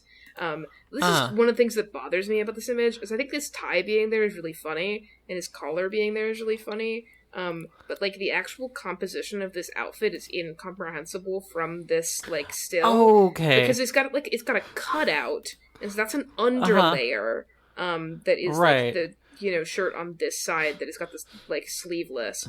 And then it's like it wraps around to the other side. The problem, the problem is that it's shot from the shoulder that doesn't have the thing on it. And so you can't clearly see the thing or clearly see how it attaches. And so it ends up giving this vaguely Mahjong Soul vibe of like, where does this piece of fabric go and how is it held up? And like, why is it open in this way? And you just kind of can't tell. You just kind of can't tell from this image. But like, if you move to the Uptype 3 art, you can see, like, there are parts of this outfit that I think are genuinely kind of neat that you can't see. Like, he's got his sleeve all bunched up over here, but also there's, like, a little fingerless glove that he's wearing on that side that you can't see. And he just, like, kind of looks better from this side. But also, I think the Uptype 3 art in general, like, the Uptype 1 to Uptype 3 progression is super clear. Like, it's you know, it's got continuity, but it's got the most boring continuity, which is that he's in the same room with the same color scheme, except now he looks like, Instead of going, Instead of going, Anyway, I think that there's a lot of things in the Uptype 1 that, like, I think the Uptype 1 could be better, but I do find it sort of fundamentally... It gets its artistic idea across very, very well. It's got the world of light and the world of darkness. It's got the candles and the skulls. Yeah. Or even just, like, again, I think the skulls are superfluous also they're on both sides, but even just, like, the candles in front of him and then the pile of talismans behind him. Yeah. You know, it works. We get the dualism. And then, you're correct in that the Uptype 3 art is, like, he doesn't change outfits or rooms or anything. I guess we get a better look at this, like, table of candles, which kind of makes it look like he's in the fucking, like, Ryoshu base ego room. Yeah. He looks like he's in the Mountain Goat song, As Many Candles as Possible. This is because Sinclair is Ryoshu's special boy. So he's Ryoshu's daughter, and so he's in the burning carriage. Anyway, and then he's just kind of, like, flinging the talismans out of this sort of silly-looking action line circle, that I think is sort of superfluous, and I don't know why it's a circle. I don't know. And I don't know why it's so bright. Like, the rest of the image, I guess, sort of nicely radiates out of it, but it's like, it's so bright. I wish it was that, like, I wish we could just, like, get a better look at his hand. But no, because it has to be blurred by this fucking circle of light. I think Uptype 1 is generally a better image than Uptype 3, but I think the progression is kind of garbage, which makes me feel worse about these two images in general. Uptype 3 is just kind of like, it's sort of, there have been, like... There are worse Uptype 3 images. Zwei Sinclair is a worse Uptype 3 image than this. Zwei Sinclair is a worse Uptype 3 image than this, but also, like, Zwei Sinclair... I had things to say about. Yeah, even if it a lot adds of them were something negative. In a broad way to and the like context. Zwei Sinclair, and Zwei Sinclair like had. Again, we could do some cropping and make it a little better. This one, I'm just like, it's just like kind of boring from concept to execution, and it's a real shame. I wish like he has the cool fucking talisman ego weapons staff. And I'm like, if you were wielding that, why is the progression not from like making the talismans to like wielding the staff, and then we have like a new element on screen? But no. The most compelling part of this transition is that now you understand how the outfit works. Weird note, I really like how the tie sort of folds. Yeah, it is nice. As he's sort of stuffing it into his thing. The most important parts of these two images, Sinclair's hair falling down and his tie folding.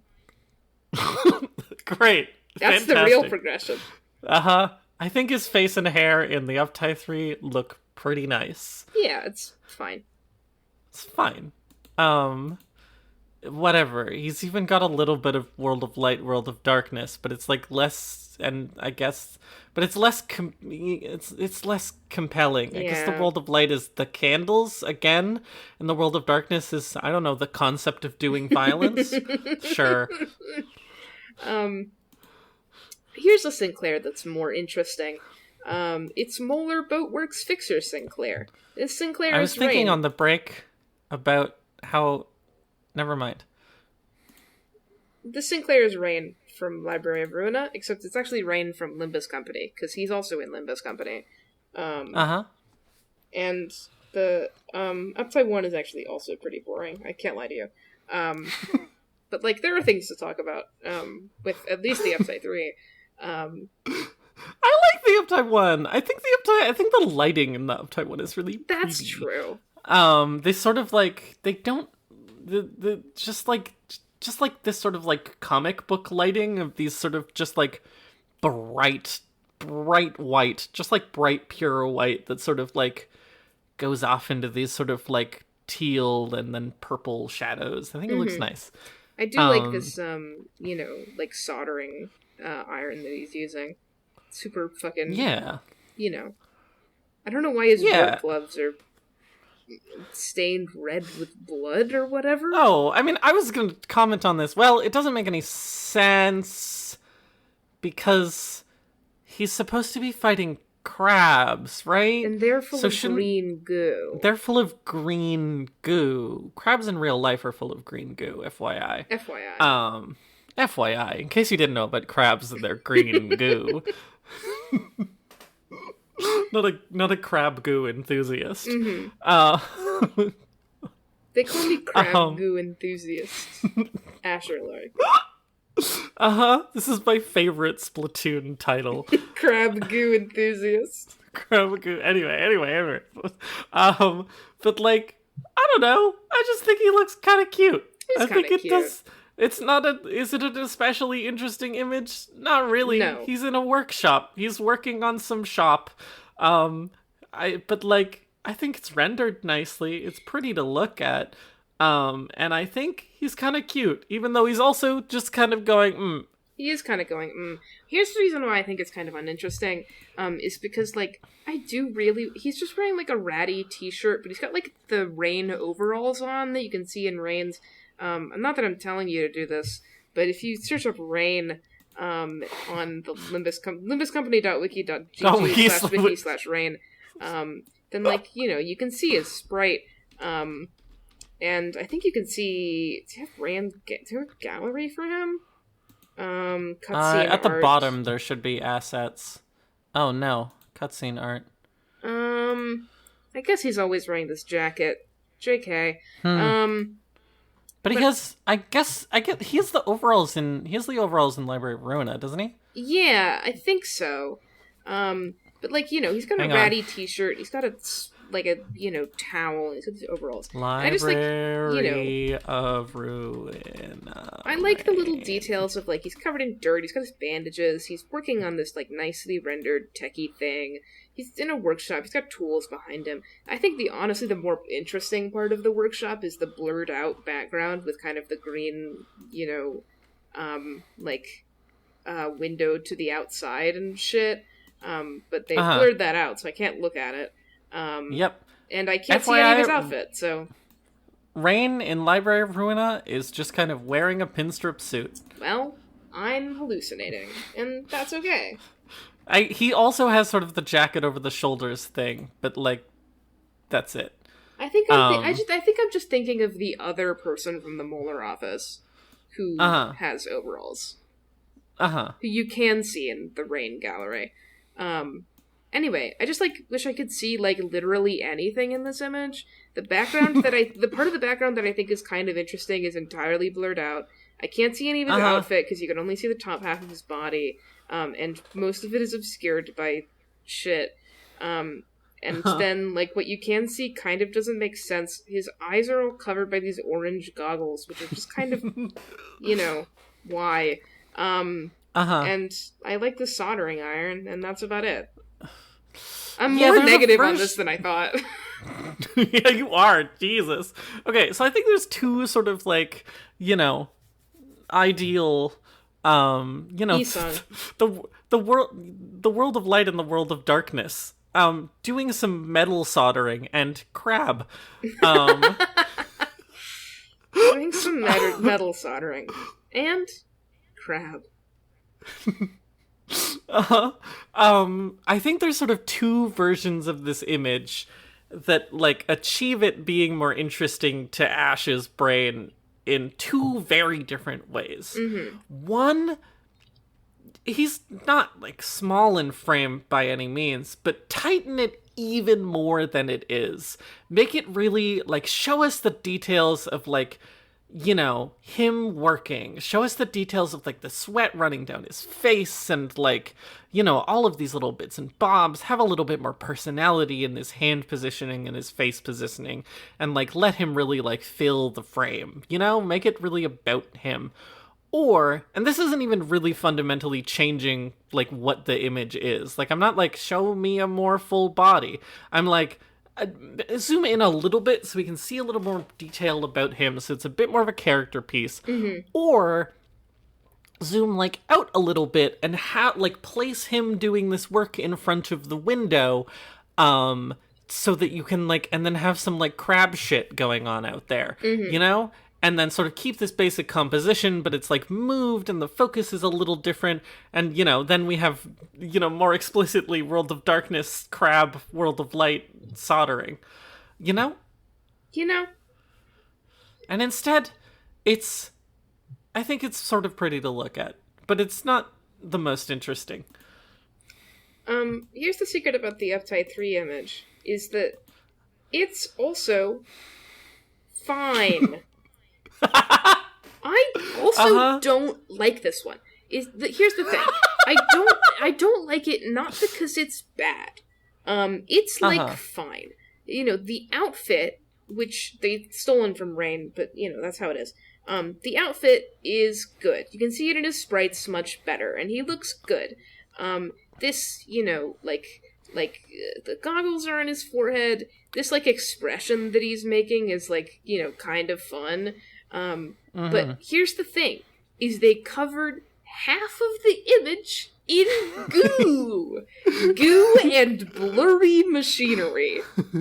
Crabagoo. Hey, why didn't you show me, like, any more of Sinclair? You can see, like, some of the jacket behind him, and, like, some of the sleeves. You can see a hint of his little cute tool belt that he's got screwdrivers in. He's got this nice, you know, choker on, but, like, what the fuck? He has more outfit than this. You can scroll down on the main page and just look at it. And it's like, I want to see his fucking swim trunks. They look nice. Like, this jacket is oversized on him, and you really don't get that impression from this piece of artwork. I like the actual way that this weapon looks when it's not blurry and in the main part of the frame, but not really visible. Like, it's fucking, you know, I like, you can see the kind of reason why I actually like looking at Molder Boatworks Fixer Sinclair in his hurt sprite down at the bottom. Like, you know, this is just, like, a good look. It's just, you know, it looks good. They just refuse to show it to you. And what? Goo. Goo!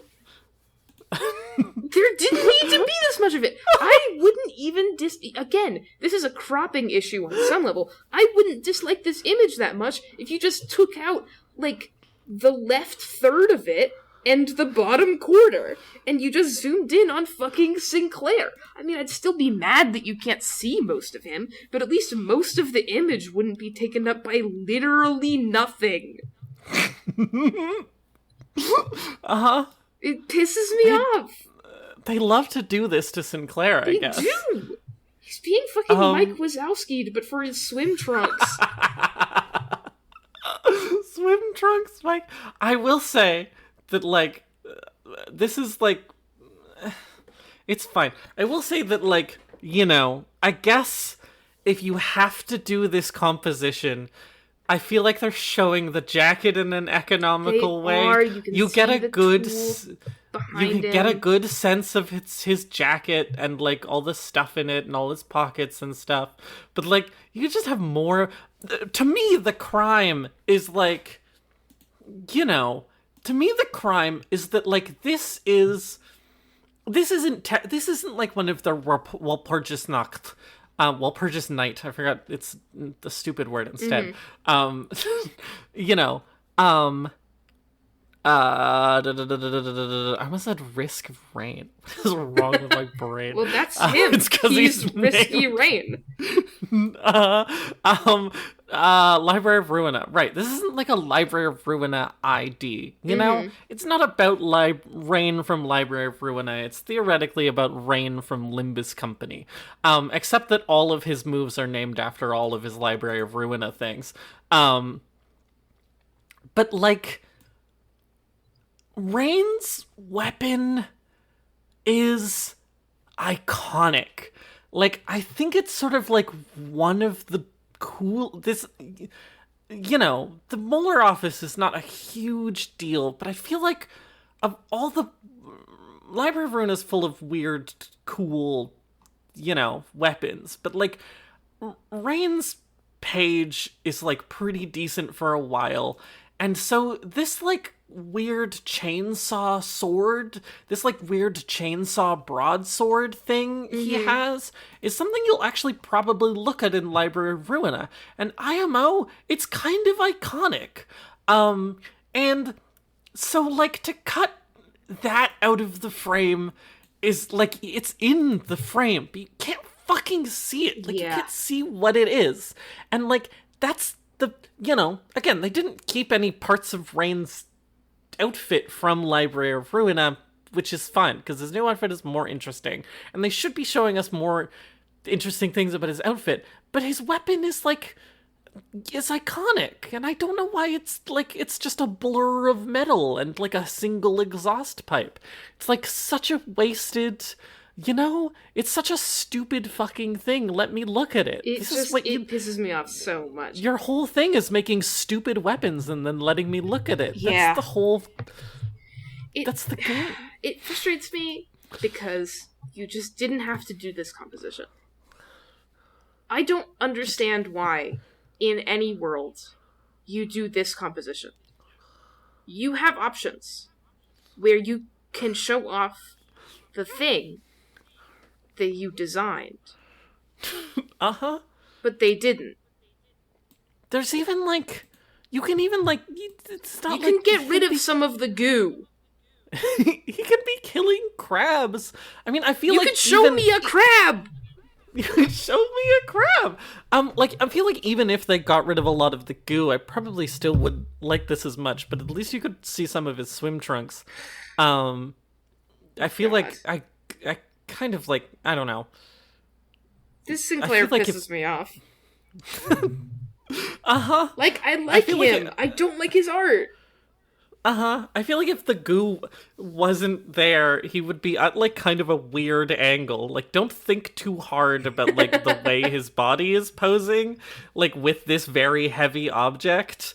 Because it doesn't make any sense. Like, he doesn't look like he has like a foot forward to steady himself. It kind of looks like he's just sort of falling, which doesn't make any sense with how you would wield this weapon.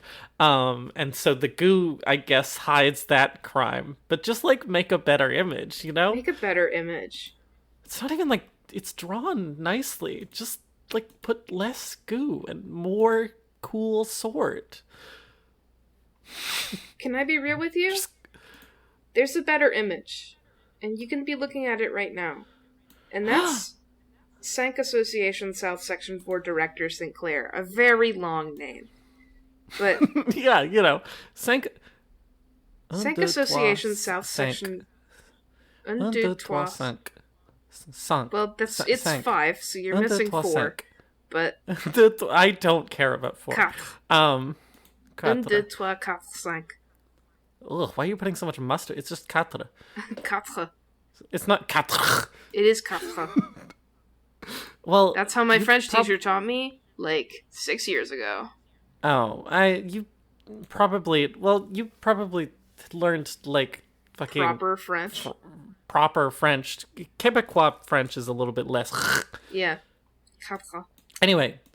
Sank Association South Section 4 Director Sinclair. Director Sinclair full.png. This upside one image is We're back to the golden days, baby. And by the golden days, I mean Zwei Association, South Section 6, Sinclair. This Sinclair has a fucking emotion on his goddamn face. He does. And, like, here's the thing. Lighting in this image, on point. You got that nice golden light coming in from the right, and you got the darkness on the left. You've got these nice bright blue kind of feathery effects that are iconic to the Sync Association. Those are going on.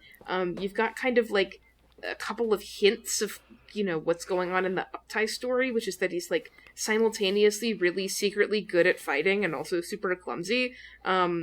He's got secret murder in him. I like the way his tie flares out. I love this, just like the small details on this shirt, which I guess has interior buttons, which is really funny to me. I think interior buttons are inherently funny. But you know, like the like fucking, what do you call that? That's down the middle?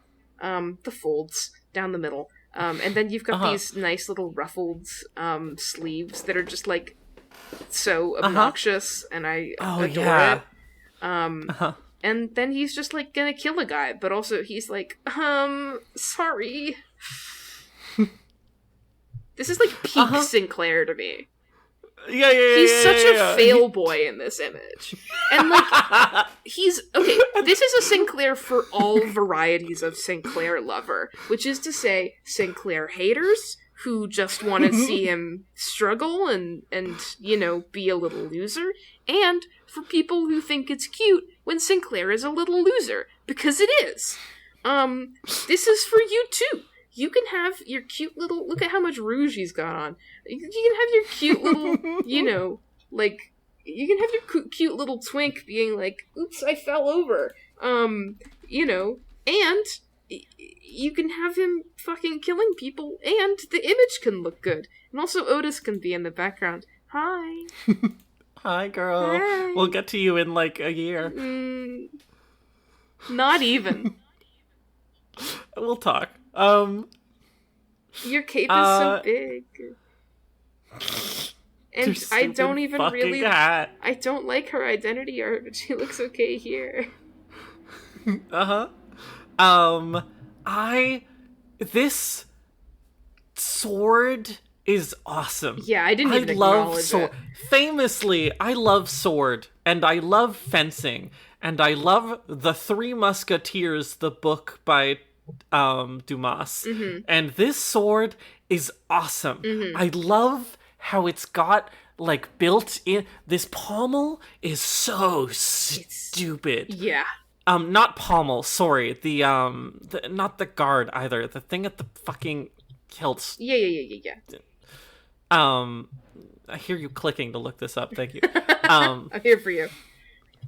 But like it's got elements of the Sank logo, which is this sort of like this stylized sort of sharp 5, but like not quite. The 5 is there, but only if you look for it.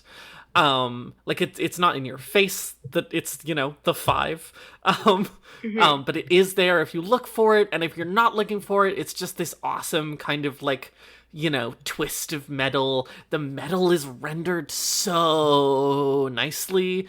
Just like look at the sort of peak of the sort of sharp turn of the decorative bit.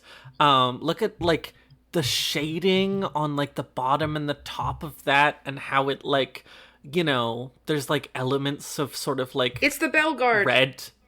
The bell guard. Thank you. There's like it's as the light hits it, there's like red that comes out, you know, like how iron and steel look, because they're red.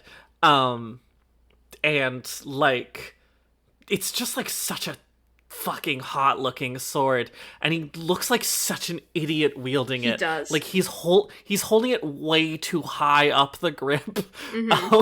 And like I agree with you. First of all, just like this image is drawn awesome. It is. I kind of wish it had less action lines, like these little sort of Photoshop smear action lines on the guy's arm, and this little sort of like, yeah, it's a little much. I don't circle. notice it, but it's like, you know.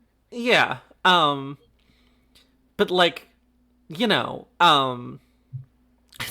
I guess he's like, well, part of the thing, like, but like all of the fabric in this looks kind of awesome, and this tie looks really nice. And like it's so nicely matte, even though it's shaded so simply. But like he's clearly like moving backwards, as indicated by this tie, and like I think part of the reason why he's holding the sword so far up the sword is so that he like is reducing the length of it because he doesn't want to fucking kill this guy. Who I guess is he training someone? Because the guy is also a Sank. He's the director. Yeah, he's the director. Someone. Okay, so he's intentionally holding back. And he's like, he has him in this like sick fucking arm choke. But which like, if you stare at it too long, it looks weird, a little weird. Don't worry about it. But like, it's fine.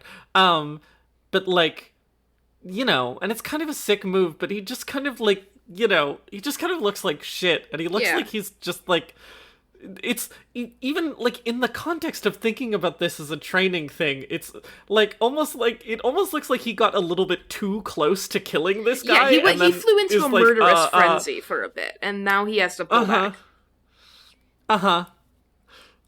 Which makes him like so much more of a loser.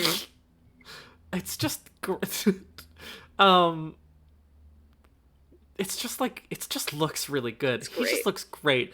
This is also just like you know, it's just like I feel like we've had a bunch of Sinclair things where like Sinclair is not properly the focus of the image for whatever weird fucking reason, but he so is. The light is falling on him so nicely. There's a cameo in this image, and he's still the main focus.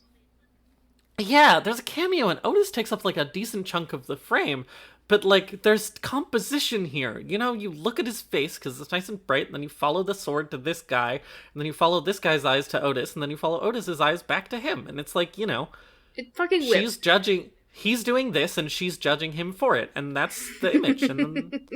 I just think that, like, I love metal effects. I love drawing them. I love looking at them. And the metal effects on this sword, like, when you draw this really shiny... like iron and steel, with this sort of like blue-gray cast. I just, you know, it's kind of my favorite thing in the world, and you really do get like this cool tint to it that just, you know, absolutely synergizes with the like, you know, light blue-white effects and the uniforms of the Sank Association, and it just, you know, it rules. And also they're poise focused. Unfortunately, the Uptide 3 art is not as good. However, it's also not bad. This is the most... I don't remember when this came up. This was in a Great Gotcha World Tour episode, I think. Which one? I could probably tell you. It was probably in the World Flipper episode. This might be something from the main show. But at some point we talked about someone looking like they're doing a League of Legends move. This was in the World Flipper episode. Me and Tam talked about various poses looking like doing a League of Legends move.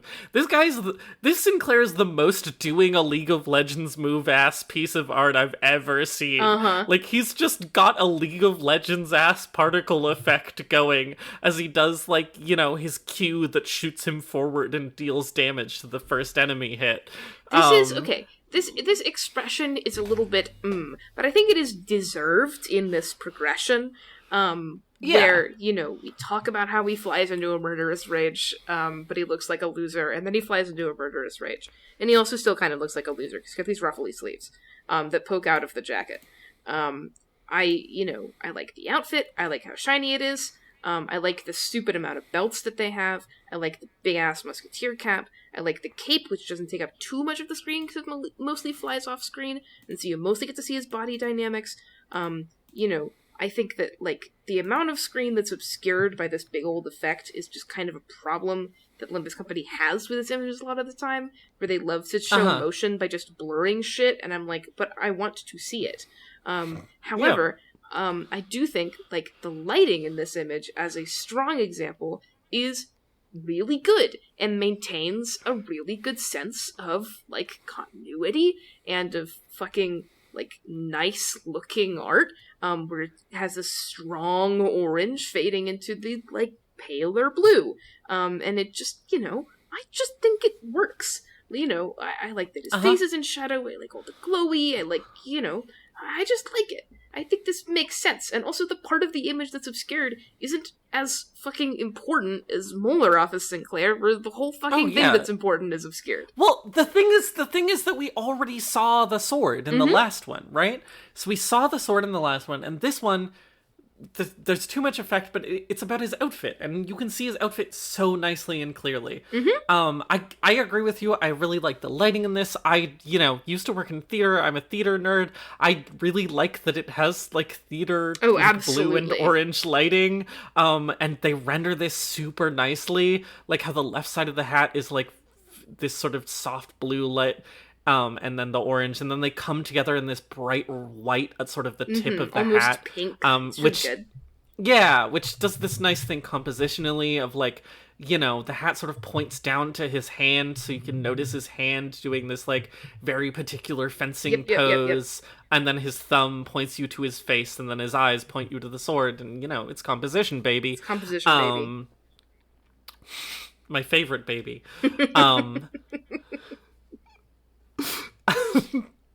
I love this outfit. I think it looks so stupid and uncomfortable.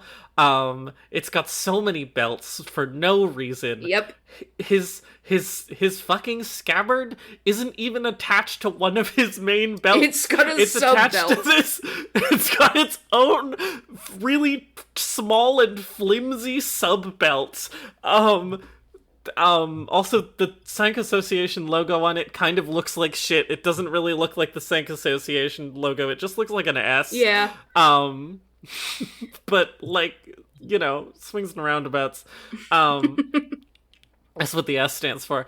He just, like, and again, like, okay, as you were talking about his face being, I was looking back on his sort of main page, like, all of his guys, and I realized that I don't inherently have a problem with his face being a lot of the ones in which I have a big problem with his face being is ones where there's not enough contrast to the point where it's deserved.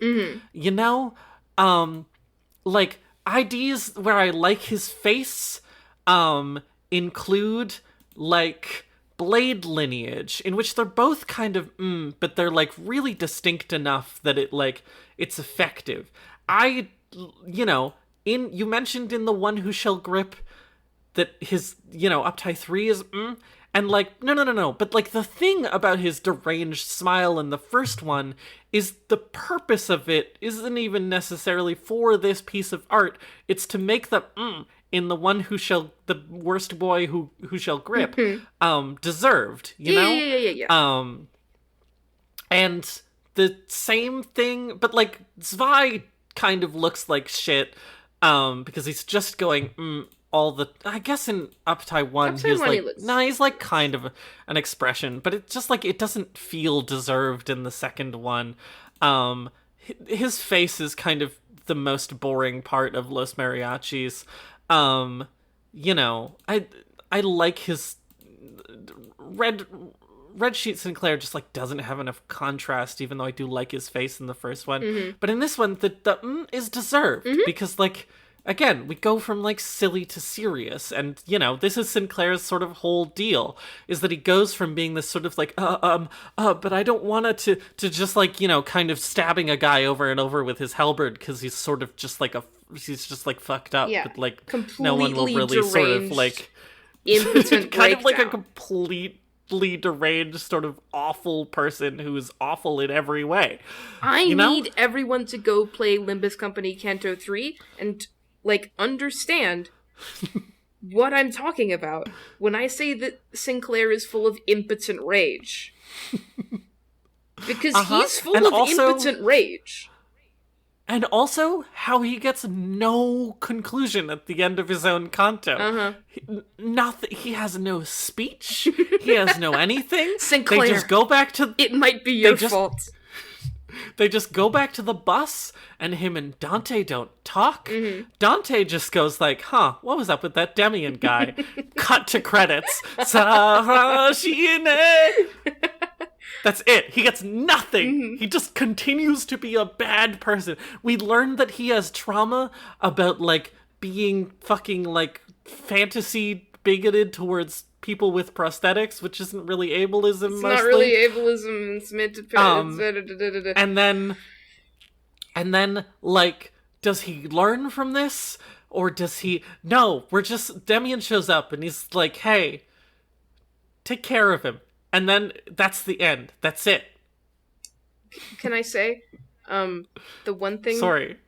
The one thing that I wish Psych Association South Section 4 Director Sinclair's Upside 3 image had in the image was that in his sprites, you can see that there are 2 more belts on his big stupid boots. What? Wait. 2 bonus boot belts. Per. Oh my god, he does! Sinclair! Why do you like this? Wow, the outfit in this, these sprites actually looks really good. Yeah, you can see it really well in the guard nicely. sprite, and it's, like, you know, super nicely rendered, but I also really like the, use of the cape in the evade sprite. Okay, so, like, most of the outfit is just some sort of, like, more generic Final Fantasy bullshit. Absolutely. But the boots are, like, so fucking scene girl. The boots are, like, so distinctly scene girl to me. Sinclair like, gender exploration. Egg. Oh my god, you're right. I think this is literally part of my friend's whole argument about, fucking Sinclair being a trans woman. Egg. Anyway, the final... A freshly opened membrane.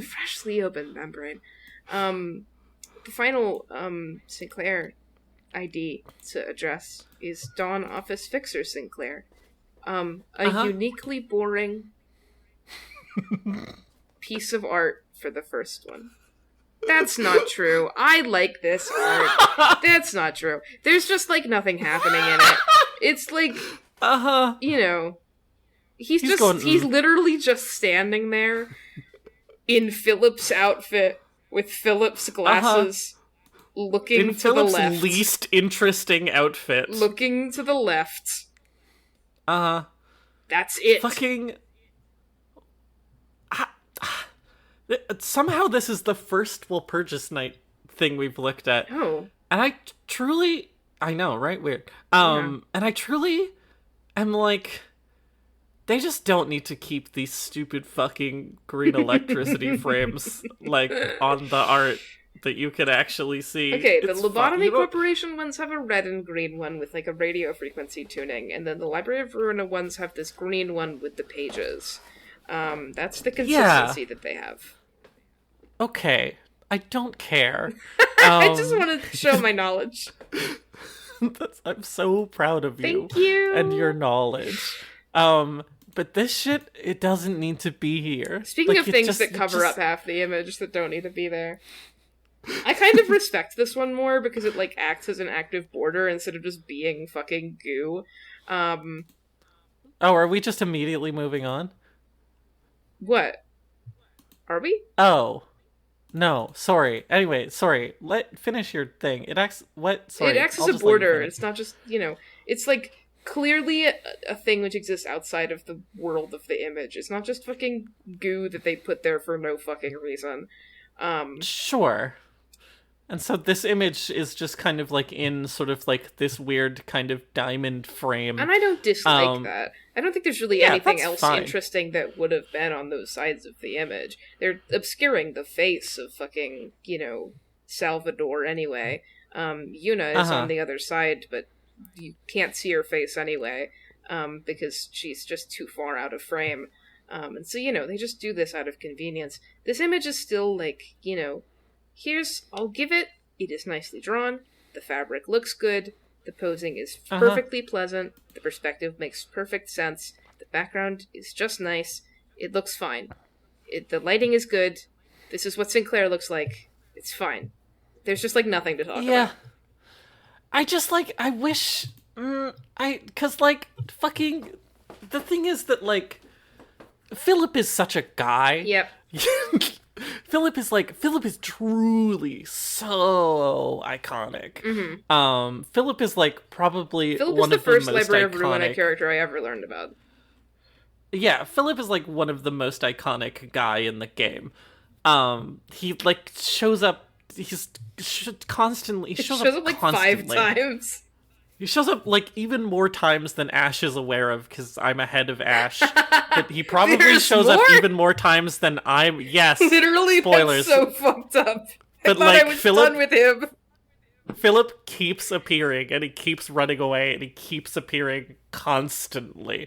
It's so funny. But like Philip is such a guy even before his fucking like, Carmen transformation, Even before he like egos and then distorts. He's like still like kind of a guy, He's just this like weird, and they sort of just like kind of fuck it up here, IMO. Like it's fine. But like, why not have him, like, you don't need to have him be walking into the library door. No. Like, it's really not necessary. And because that's what he's doing, like, we can't have anything. Yeah. Because he just has to be sort of ready for battle. He doesn't even have his sword. Yeah. Sort of Here's weird. the thing I want out of it. And I'm looking at the Upside 3 image right now because I'm just like, I can't just stare at the Upside 1 image. There's literally nothing for my eye to focus on. Here's what I want out of the Upside 1 image is that Philip Sinclair's entire gimmick is that he has a transformation mechanic, where he goes from one state to the other state, and he fights in his Upside 1 state, and then he fights in his Upside 3 state. It would be nice if Philip Clair were doing anything in the Upside 1 art, because, like, you don't have to do the not fighting to fighting transition. It's not necessary. It's not like a part of the style guide for these. You don't have to do it. And also, it doesn't really make sense to do it, because, like, Sinclair doesn't just always look like this when he's fighting. He also just looks like normal Philip. If you could just show him with his little, like, fucking piece of workshop weaponry lighting on fire, it's just nice. You could just do that. He's a character in his own right. He's got fucking sprites of him fighting in his normal suit, and instead we just get like the most boring image of a guy in an outfit possible, and then immediately go to the Upside 3 image, which is the most fucking one-winged angel ass thing. Well, I just like, I'd want, like, any character. If he had his sword, it would be marginally better. But I would prefer imagine this. This is not an I'm trying to fix this image. Because I think this image is, like, kind of unfixable. Because there's just not that much interesting you can do with, like, he's girding for battle. Also, I think his posing is, like, kind of boring for Philip. Philip's, like, an anxious little dumbass. Like, why is he cracking his knuckles? That's so He's dumb. adjusting his gloves. Not that cool. Okay, he's still not that cool. I'm just gonna make a whole new piece of art. Imagine if this was Sinclair, like, serving a pot of tea. That's what I was thinking. It's like a pretty close shot on him serving a pot of tea, and then Salvador and whatever the fuck her name is. Yuna. I don't know why I remember that off the top of my head so fast. Like, I remember that earlier, and I was like, why do I know that? What the fuck? And then Salvador and Yuna are sort of, like, just off screen, or, like, they're in the foreground, And it's sort of, like, focusing on him, sort of isolated on them, like, wanting to be part of their world, but instead just serving them tea. Awesome. Yeah. That's fucking Philip, That's Philip's baby. whole And then personalities. He can make good tea and nothing else.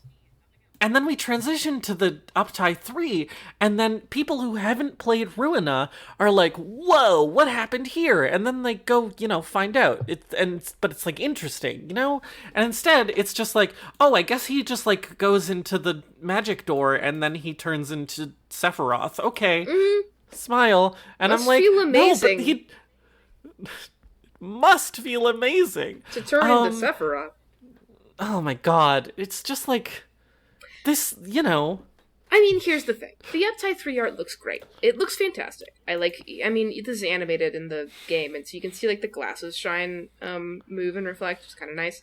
I like all of the little bits of dripping lava that are just, like, nicely put in there. Everything looks really good. Everything is rendered really nicely. It's just, like, a super well-drawn piece of art.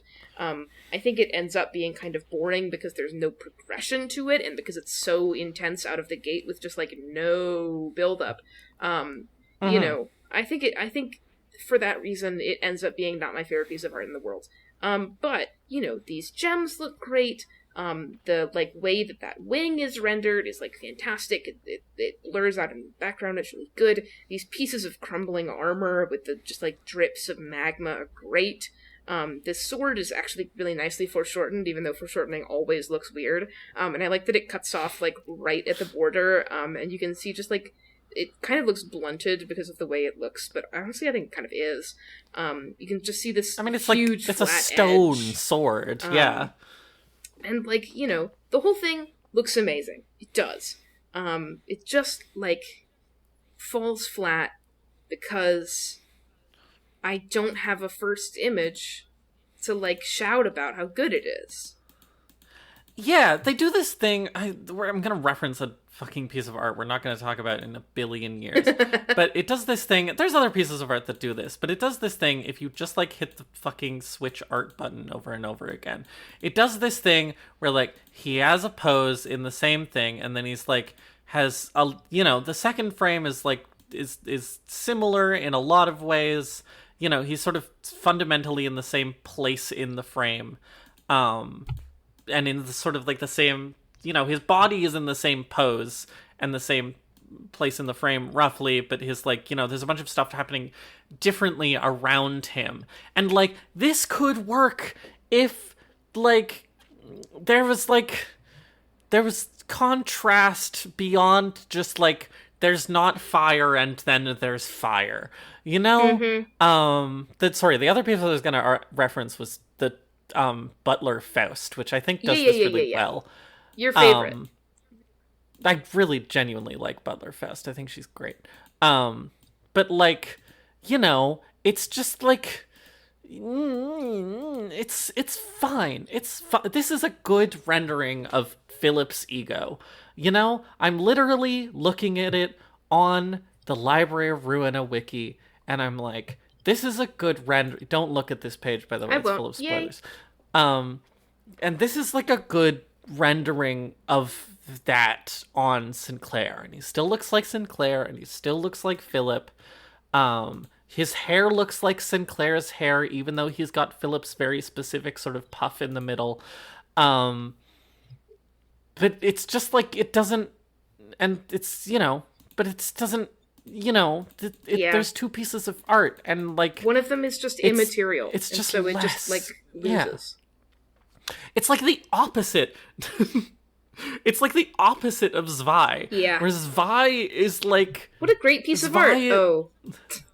Yeah, this is like, oh, and then what a great piece of art. It's, it just sucks. It just, I just wish that they did something. There's an extra. Oh my god! Wait, sorry. Go to this. limbuscompany.wiki.gg/wiki/Don Officer Fixer Sinclair. Sorry, Don_officer_fixer_Sinclair. Fuck. Are you talking about the Salvador and Yuna in the acquisition cutscene image? Yes. First of all, I forgot that this existed, but, like, this image is so much more. Yeah, this like, image is kind of just better. Like, you can't see Sinclair in it at all, but it is just, like, better.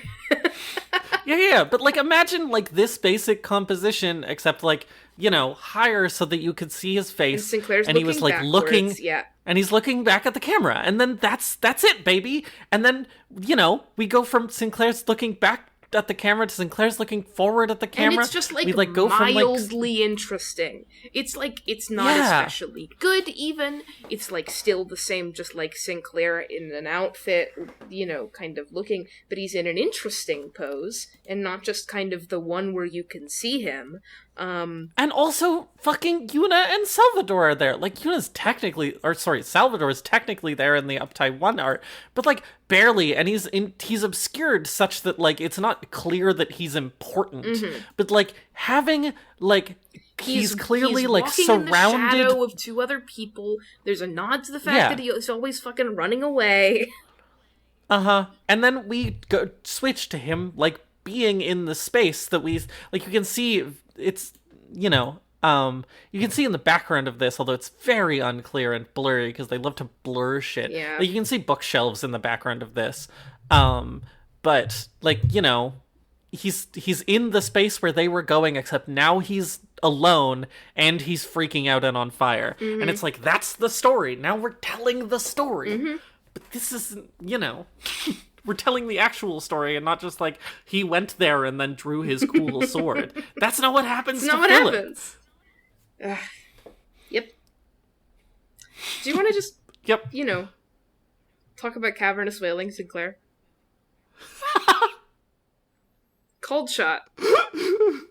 Wait, what was your backup gonna be? The other... Honestly, I actually...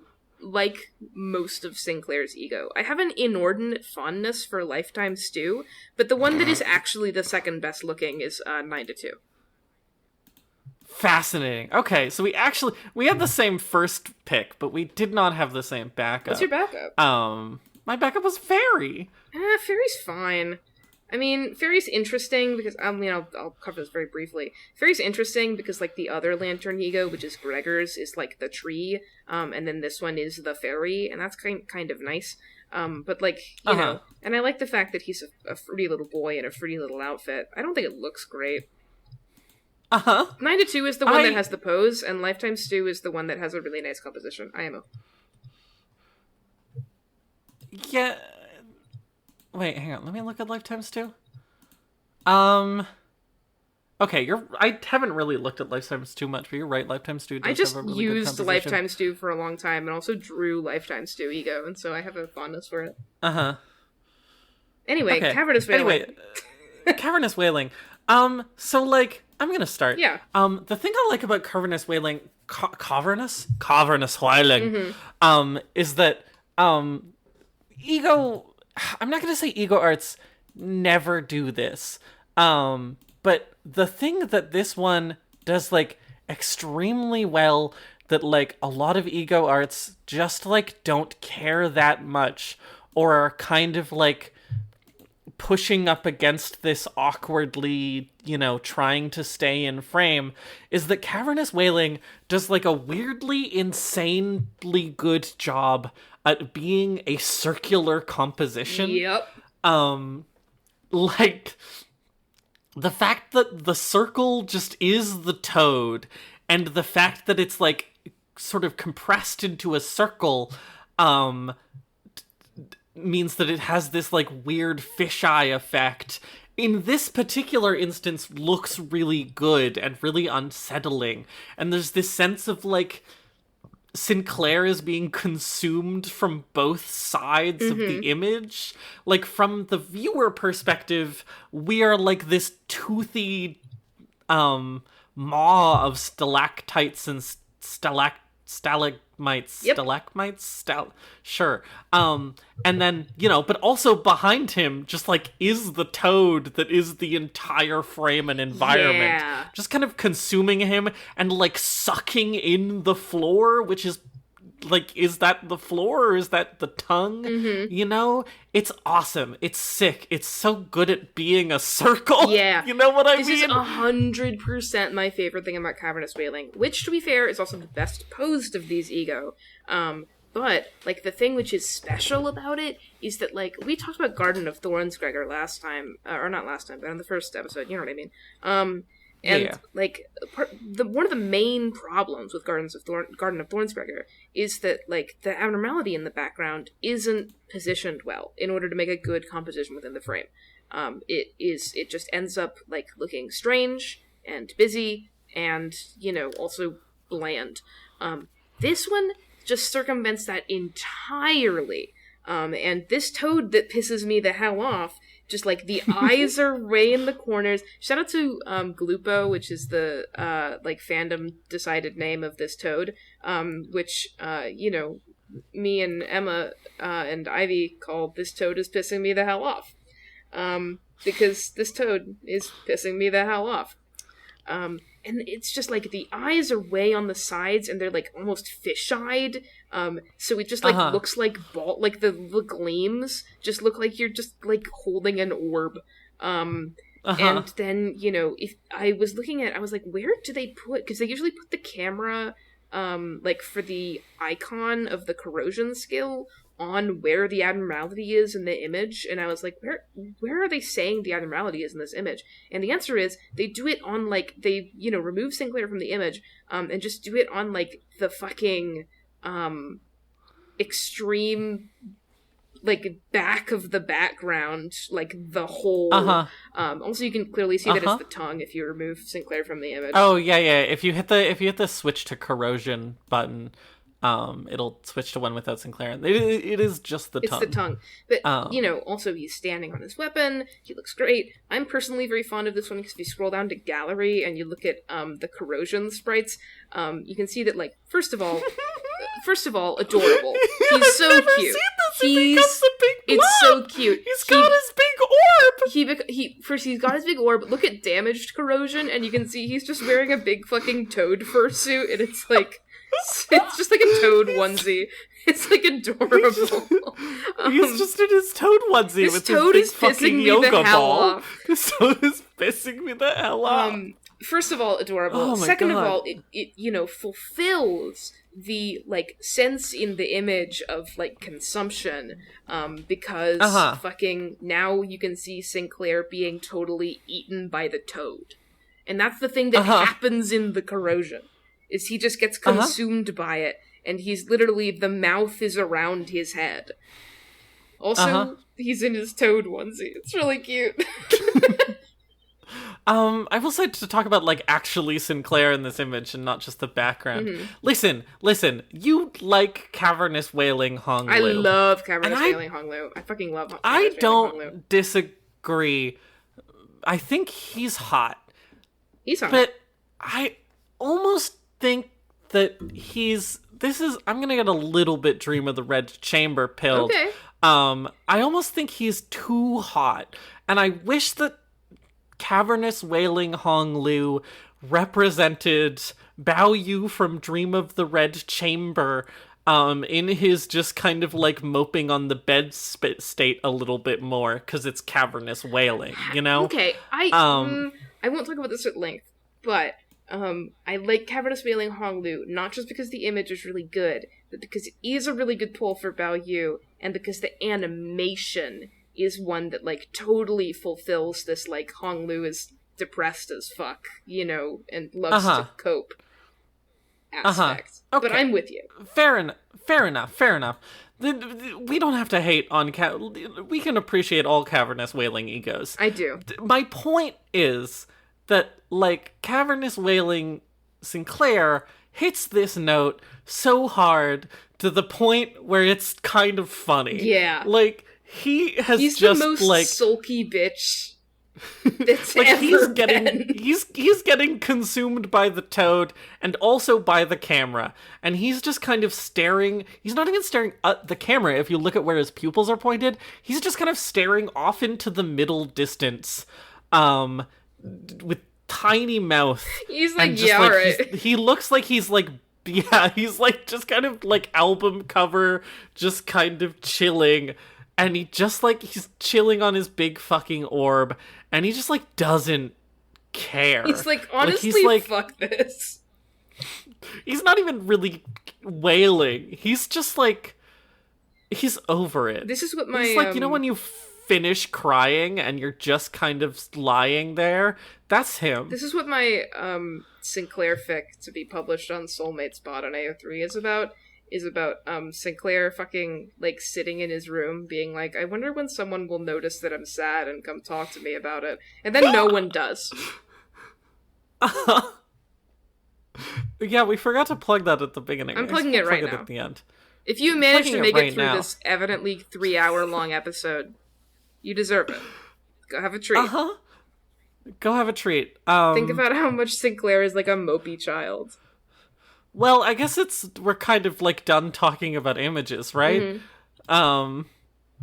And so like, yeah, so every Limbus Company episode, someday we'll retroactively write one for Gregor, has a little fanfic that we write and put up on our podcast AO3 account that is technically registered under my personal work email. I made a Soulmates Gmail account today so that we could make the Tumblr account. We never thought to do this before. Yep, most of the things are either under Ash's like personal email or my official work email. So that's fun. So it goes. But yeah, we have an AO3 where we have a little Rojific that I wrote that I think is pretty good. And then hopefully by the time this episode is up, there will also be a little Sinclair fic. We might put other stuff on there too. But is it Soulmates? Hang on. It's Soulmates Pod. Archive of our own log. Whoa, I agree. Consent to your terms. Archive of our own .org/users/soulmatespod. Yeah, that's it. Go there. Read this Sinclair fic. I haven't read it yet. Oh my God, I can't. Ash hasn't shown me initial drafts. I can't. But that's okay. Access this I'm sure it'll be good on my university Wi-Fi because it registers. It registers my university Wi-Fi as bot traffic, which means that I can't access AO3 on my university Wi-Fi, which just makes me feel like a child. Fucking chastised for reading fanfiction during class. Anyway, numbers? Sorry, I got distracted by a ping from the Mahjong Soul Discord. Ooh. Anyway, numbers. Numbers for Sinclair. I have strong feelings about one of these numbers. Can you guess which one it is? Is it appealing? It might be. But we'll go in the proper order. Okay. Cute. How cute is Sinclair? At most. End of the podcast. At most. Ba-da-da-da-da, ba-da-da-da.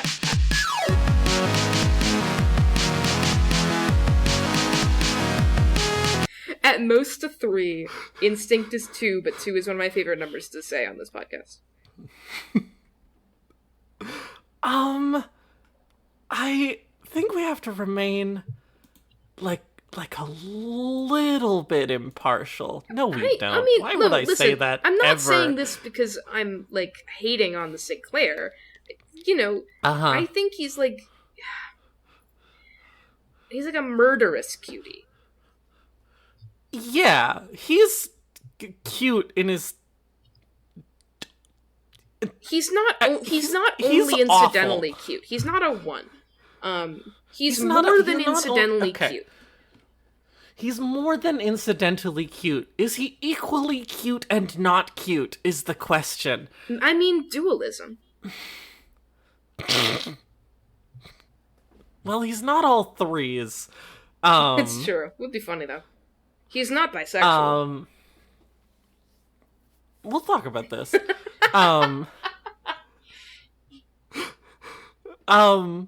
He's not bisexual. Now hold on. We'll talk. We'll get there. Is he equally cute and uncute? I just find him so awful. I just like all of the things that people think are cute about Sinclair, like his weird little. I guess if I stop thinking about Ryoshu. Nope, incorrect. Backwards. Please, please, please. Don't stop thinking about Ryoshu. I won't. if I stop thinking about Sinclair and I start thinking about Ryoshu, and then I bring Sinclair into the frame relative to Ryoshu, one of the only characters in the bus that he has any kind of relationship with, because he doesn't develop any kind of relationship with anyone because he's awful. But Ryoshu likes awful people. He only develops relationships with people he can get, like, weirdly hyper-obsessed with and then will hurt him. This is relatable, but that doesn't mean that I have to like it. You got about halfway through the sentence, and I was like, is this us? And then you ended it, and I was like, no, it's not. Is this you and me? Wait, which one of us is Cromer and which one of us is Sinclair? I was thinking about Ryoshu and Sinclair, but alright. Oh. I don't think Ryoshu's gonna hurt Sinclair. No, me neither. I think Ryoshu's a good egg. Sentences no one has ever said. They're kind of obsessed with each other. It's nice. Yeah, anyway, it's this nice. contributes to a 3 cute, IMO. Yeah. I can live with the 3 cute. I'm about to go really hard on this man. She says after going hard on this man for 3 hours. I'm about to go really hard on this man. So, like, I'll concede to a 3 cute. Just, I want to remind you that these are not markers of quality. I feel like sometimes I need to remind you of that. Lower numbers are not worse. Lower numbers are not worse. Even though you want to punish Sinclair by giving him low numbers, that's not what low numbers means. Punish players who make calls like this. I'm being chastised on my own podcast. Just letting you know. The world of darkness started right there on my own podcast. Appealing. 0. Now, can I bargain you up to a 1? You can goddamn try. I have counter arguments prepared for weeks. Here's the thing. He's not appealing. I don't want to argue that he's appealing. I don't want to argue that he's fun to be around, because he's not. I don't want to argue that, all of his aesthetic appeal, that falls under Q. Okay? We're on the same page. I'm sipping on my watered down root beer. He's not fun to be around, and his aesthetic appeal falls under Q. However... Uh-huh. Okay. Freaks are obsessed with him. Freaks, Demian and Cromer. But are they obsessed with him because he's appealing, or are they obsessed with him because he's cute? I don't think Demian and Cromer are obsessed with him because he's cute. You don't think Cromer thinks he's cute? I mean, I think Cromer thinks he's cute incidentally. I don't think that's why she's obsessed with him. She's obsessed with him partially because he's the worst. But like... Fucking... He has an appeal to people with an obsessive, deranged nature. This applies to real people in the real world also. Okay. So he has more than a 0 appeal because people write a lot of fanfic about him. Kinda, yeah. Sucking milk out of women. You can't deny he has a magnetism, which has brought us to make this episode 3 hours long.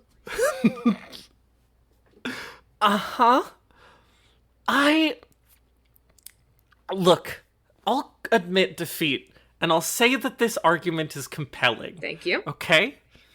But there needs to be understanding in our relationship. We say this all the time. And so I need you to understand my thought process behind Sinclair we're gonna play a little game. Okay. I know this episode has gone very long. We're gonna It's our play podcast. a little We can game. do whatever we want. Stop looking at Audacity. Yeah. I just don't want to run out of upload That's space true. because we have to do a bonus episode next right. week. But also, I don't care. I'll pay $5 to have this episode run for 4 hours. $5 is how much it costs to, get a little bit of extra upload space for the month. You can help me. You can help make this episode become 4 hours long by going to Ivy Fox Art on Ko-Fi and giving me $5 so that I can buy more upload space. Anyway, so here's our little game. Okay.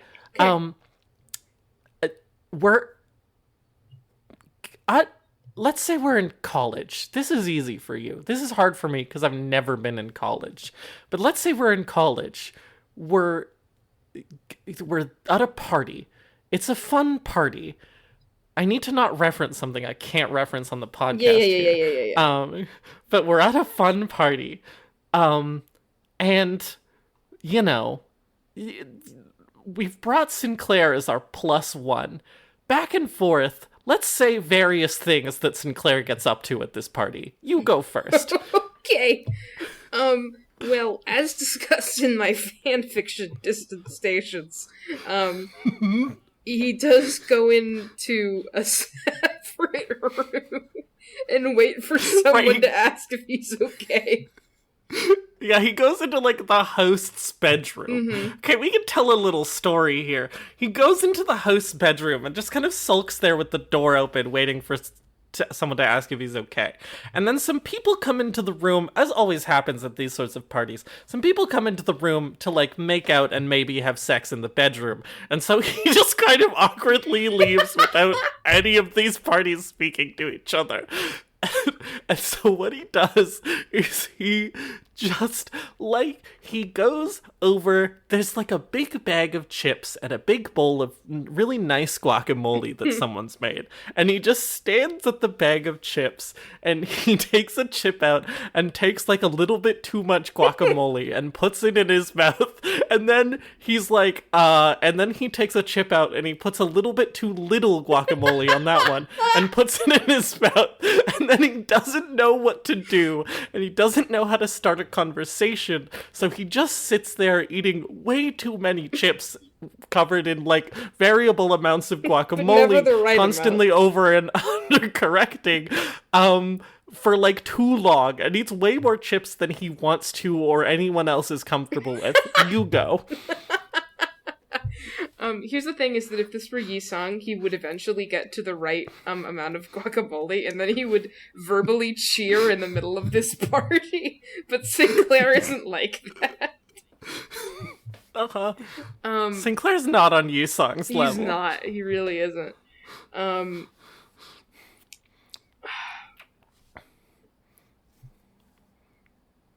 He, goes around looking at people who are having conversations with each other and just kind of standing there for a minute and then wandering off.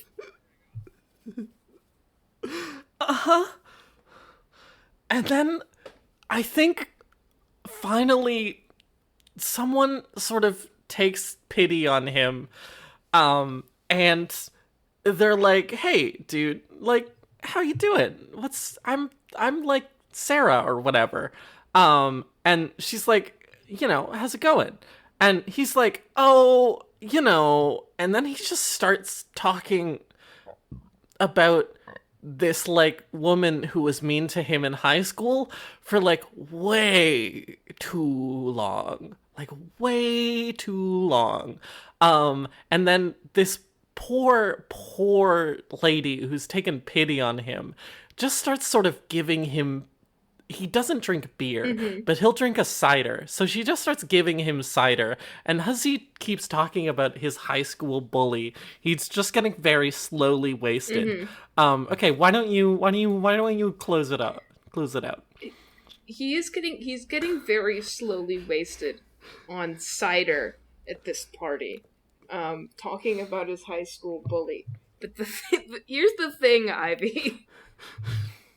Is that I do think sort of sad boy telling a very strange story about his high school bully while slowly getting drunker and drunker would attract a crowd of interested parties. And that's why he's a one And that's why he's a one appealing. Okay, great. This is why you gotta work things through sometimes, you know? In relationships. Uh-huh. Alright. Why don't you try to convince me about how gay he is? Ugh.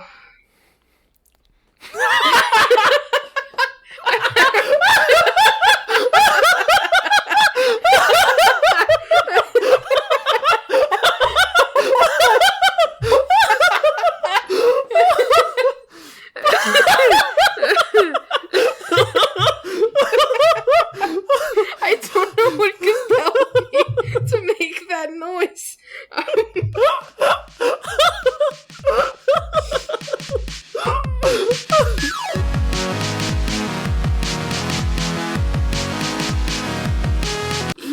He's a 4. Yeah, okay. The reasons he's a 4 is because I've read Demian. Sinclair is actually kind of a divine being above gender. Thinks of both himself and Demian, because Demian is kind of the ideal version of himself, as like a half-man, half-woman, half-bird kind of divine being. And also he gets into sort of a free love kind of relationship, which people think this is hilarious. And they're not wrong, but also I need them to take the literature more earnestly, please. People think it's hilarious that he gets into this kind of, like, free love relationship with Demian's mom and Demian. And they're like, Demian's mom? And they think this is very funny. And that's true, but, like, you have to actually read Demian first before you get to make fun of this. So he has a preference for men, but, like, he's kind of above gender. Uh-huh. Demian's mom, this tracks. Yeah. Because in the context of Limbus Company, Demian's mom is Carmen. And who isn't in a free love relationship with Carmen? True. I could bump it up to a 5, but I sort of trust your expertise here. I think I'm confident in my 4. I don't want to make him gayer than he is. He's a very fruity little boy. Let me be very clear. But in some ways, I can't capitulate to either the synchro truthers or the the yaoi brain contingency. Yeah. So he has to be bisexual with a preference for men. Yeah, I could make the argument that the thing that Cromer is sort of incidental. Cromer is sort of incidental. Probably more than incidental is fair. So he's a 4. Shout out to giving people Kinsey scale 4. Shout out to It's Kinsey so scale easy. 4. It's surprisingly simple. It's surprisingly simple. Oh my fucking god. Well, we made it to the end of the goddamn episode. This one's long. It's fine. You were recording for 10 minutes before we started. Well, yeah, so it's probably here's my guess, is it's gonna end up 3 hours and 10 minutes long. That seems right. I'm at 3:13 right now, and we took kind of a short break. Anyway, now's the part of the episode where we're like, hey, people who are just listening to this because it's about Limbus Company, maybe consider listening to the rest of the podcast also. These episodes get so much traction. I don't know where it's coming from, but, I don't know. You probably think we're funny and cute and charming, because we are. And also you've listened to us for cute and appealing and Kinsey for 3 hours and 10 minutes, roughly. So, we have good opinions. You should get into, Mahjong clients that incidentally have very strange sets of gacha art. Well, here's my sort of recent pitch for the podcast is I'm endlessly trying to figure out how to pitch the podcast to people who aren't into the games we cover at all, because the podcast is not about video games. The Limbus Company episodes are more about Limbus Company than any other episode of the show is about the game that it's covering. But that's just because we like talking about... I almost said to like talking about Sinclair. Ugh. We like talking about Limbus Company. Just because I have a problem. And I inflicted that problem on Ivy over the course of a very strange week. I'm infected. I'm infected. And now we're Limbus Company married. Yeah. But, like, it's just, like, it is just, like, if you like Limbus Company, you probably like weird art. Like, Limbus Company is good, but it's also weird. And it's, like, weird art is everywhere. Mm-hmm. And sort of like the thesis of one of the many theses of Soulmates in general is to like find art that most people, including the art of Limbus Company, I bet a lot of you just like have never really looked at these pieces of art in this much detail and thought about them in this way, and thought about how every Sinclair art has like, you know, a bit of a light and darkness thing going on. And like the podcast is just like doing that with a bunch of weird art from weird gacha games. A lot of a Mahjong gacha game, but we've covered a bunch of things at this point. And, like, I just think it's a good podcast, and I think you'll have a good time. And if you want to just stick around for the Limbus Company episodes, we can't make too many of them because there's only 12 guys, but, you know, stick around just for that. But now and then, check out some other stuff we've made. I think it's pretty good. That's my little pitch. Yay! Also, follow us on Tumblr now at soul-mates-podcast. Also, follow us on YouTube, I guess, where we will theoretically do community interaction. YouTube.com at soul-mates. /soulmates. Soul-mates-podcast. Soul-mates-podcast. I keep forgetting that soul-mates. It's at soul-mates-podcast. And not Soulmates Official, which is the name of the YouTube channel. The name of the YouTube channel is Soulmates Official, just so that you know it's the official YouTube channel of Soulmates, and none of those pretenders. But the URL is soul-mates-podcasts. Anyway, send us hate mail on Tumblr about how our Sinclair opinions are wrong. I can handle it. Ash can handle it. Don't Ivy send can't me handle YouTube it. comments. I can't handle it. This is why I do the social media. Yeah, well, Ash is gonna be a manager of the YouTube channel soon, and so I'll just make them handle all of those. I will. So just like send us some hate mail about our Sinclair opinions. It'll be great for engagement. Get infected. Get infected. Milk Webkins. Pussy poppin'.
저희가 해낸 거예요? 다행이에요.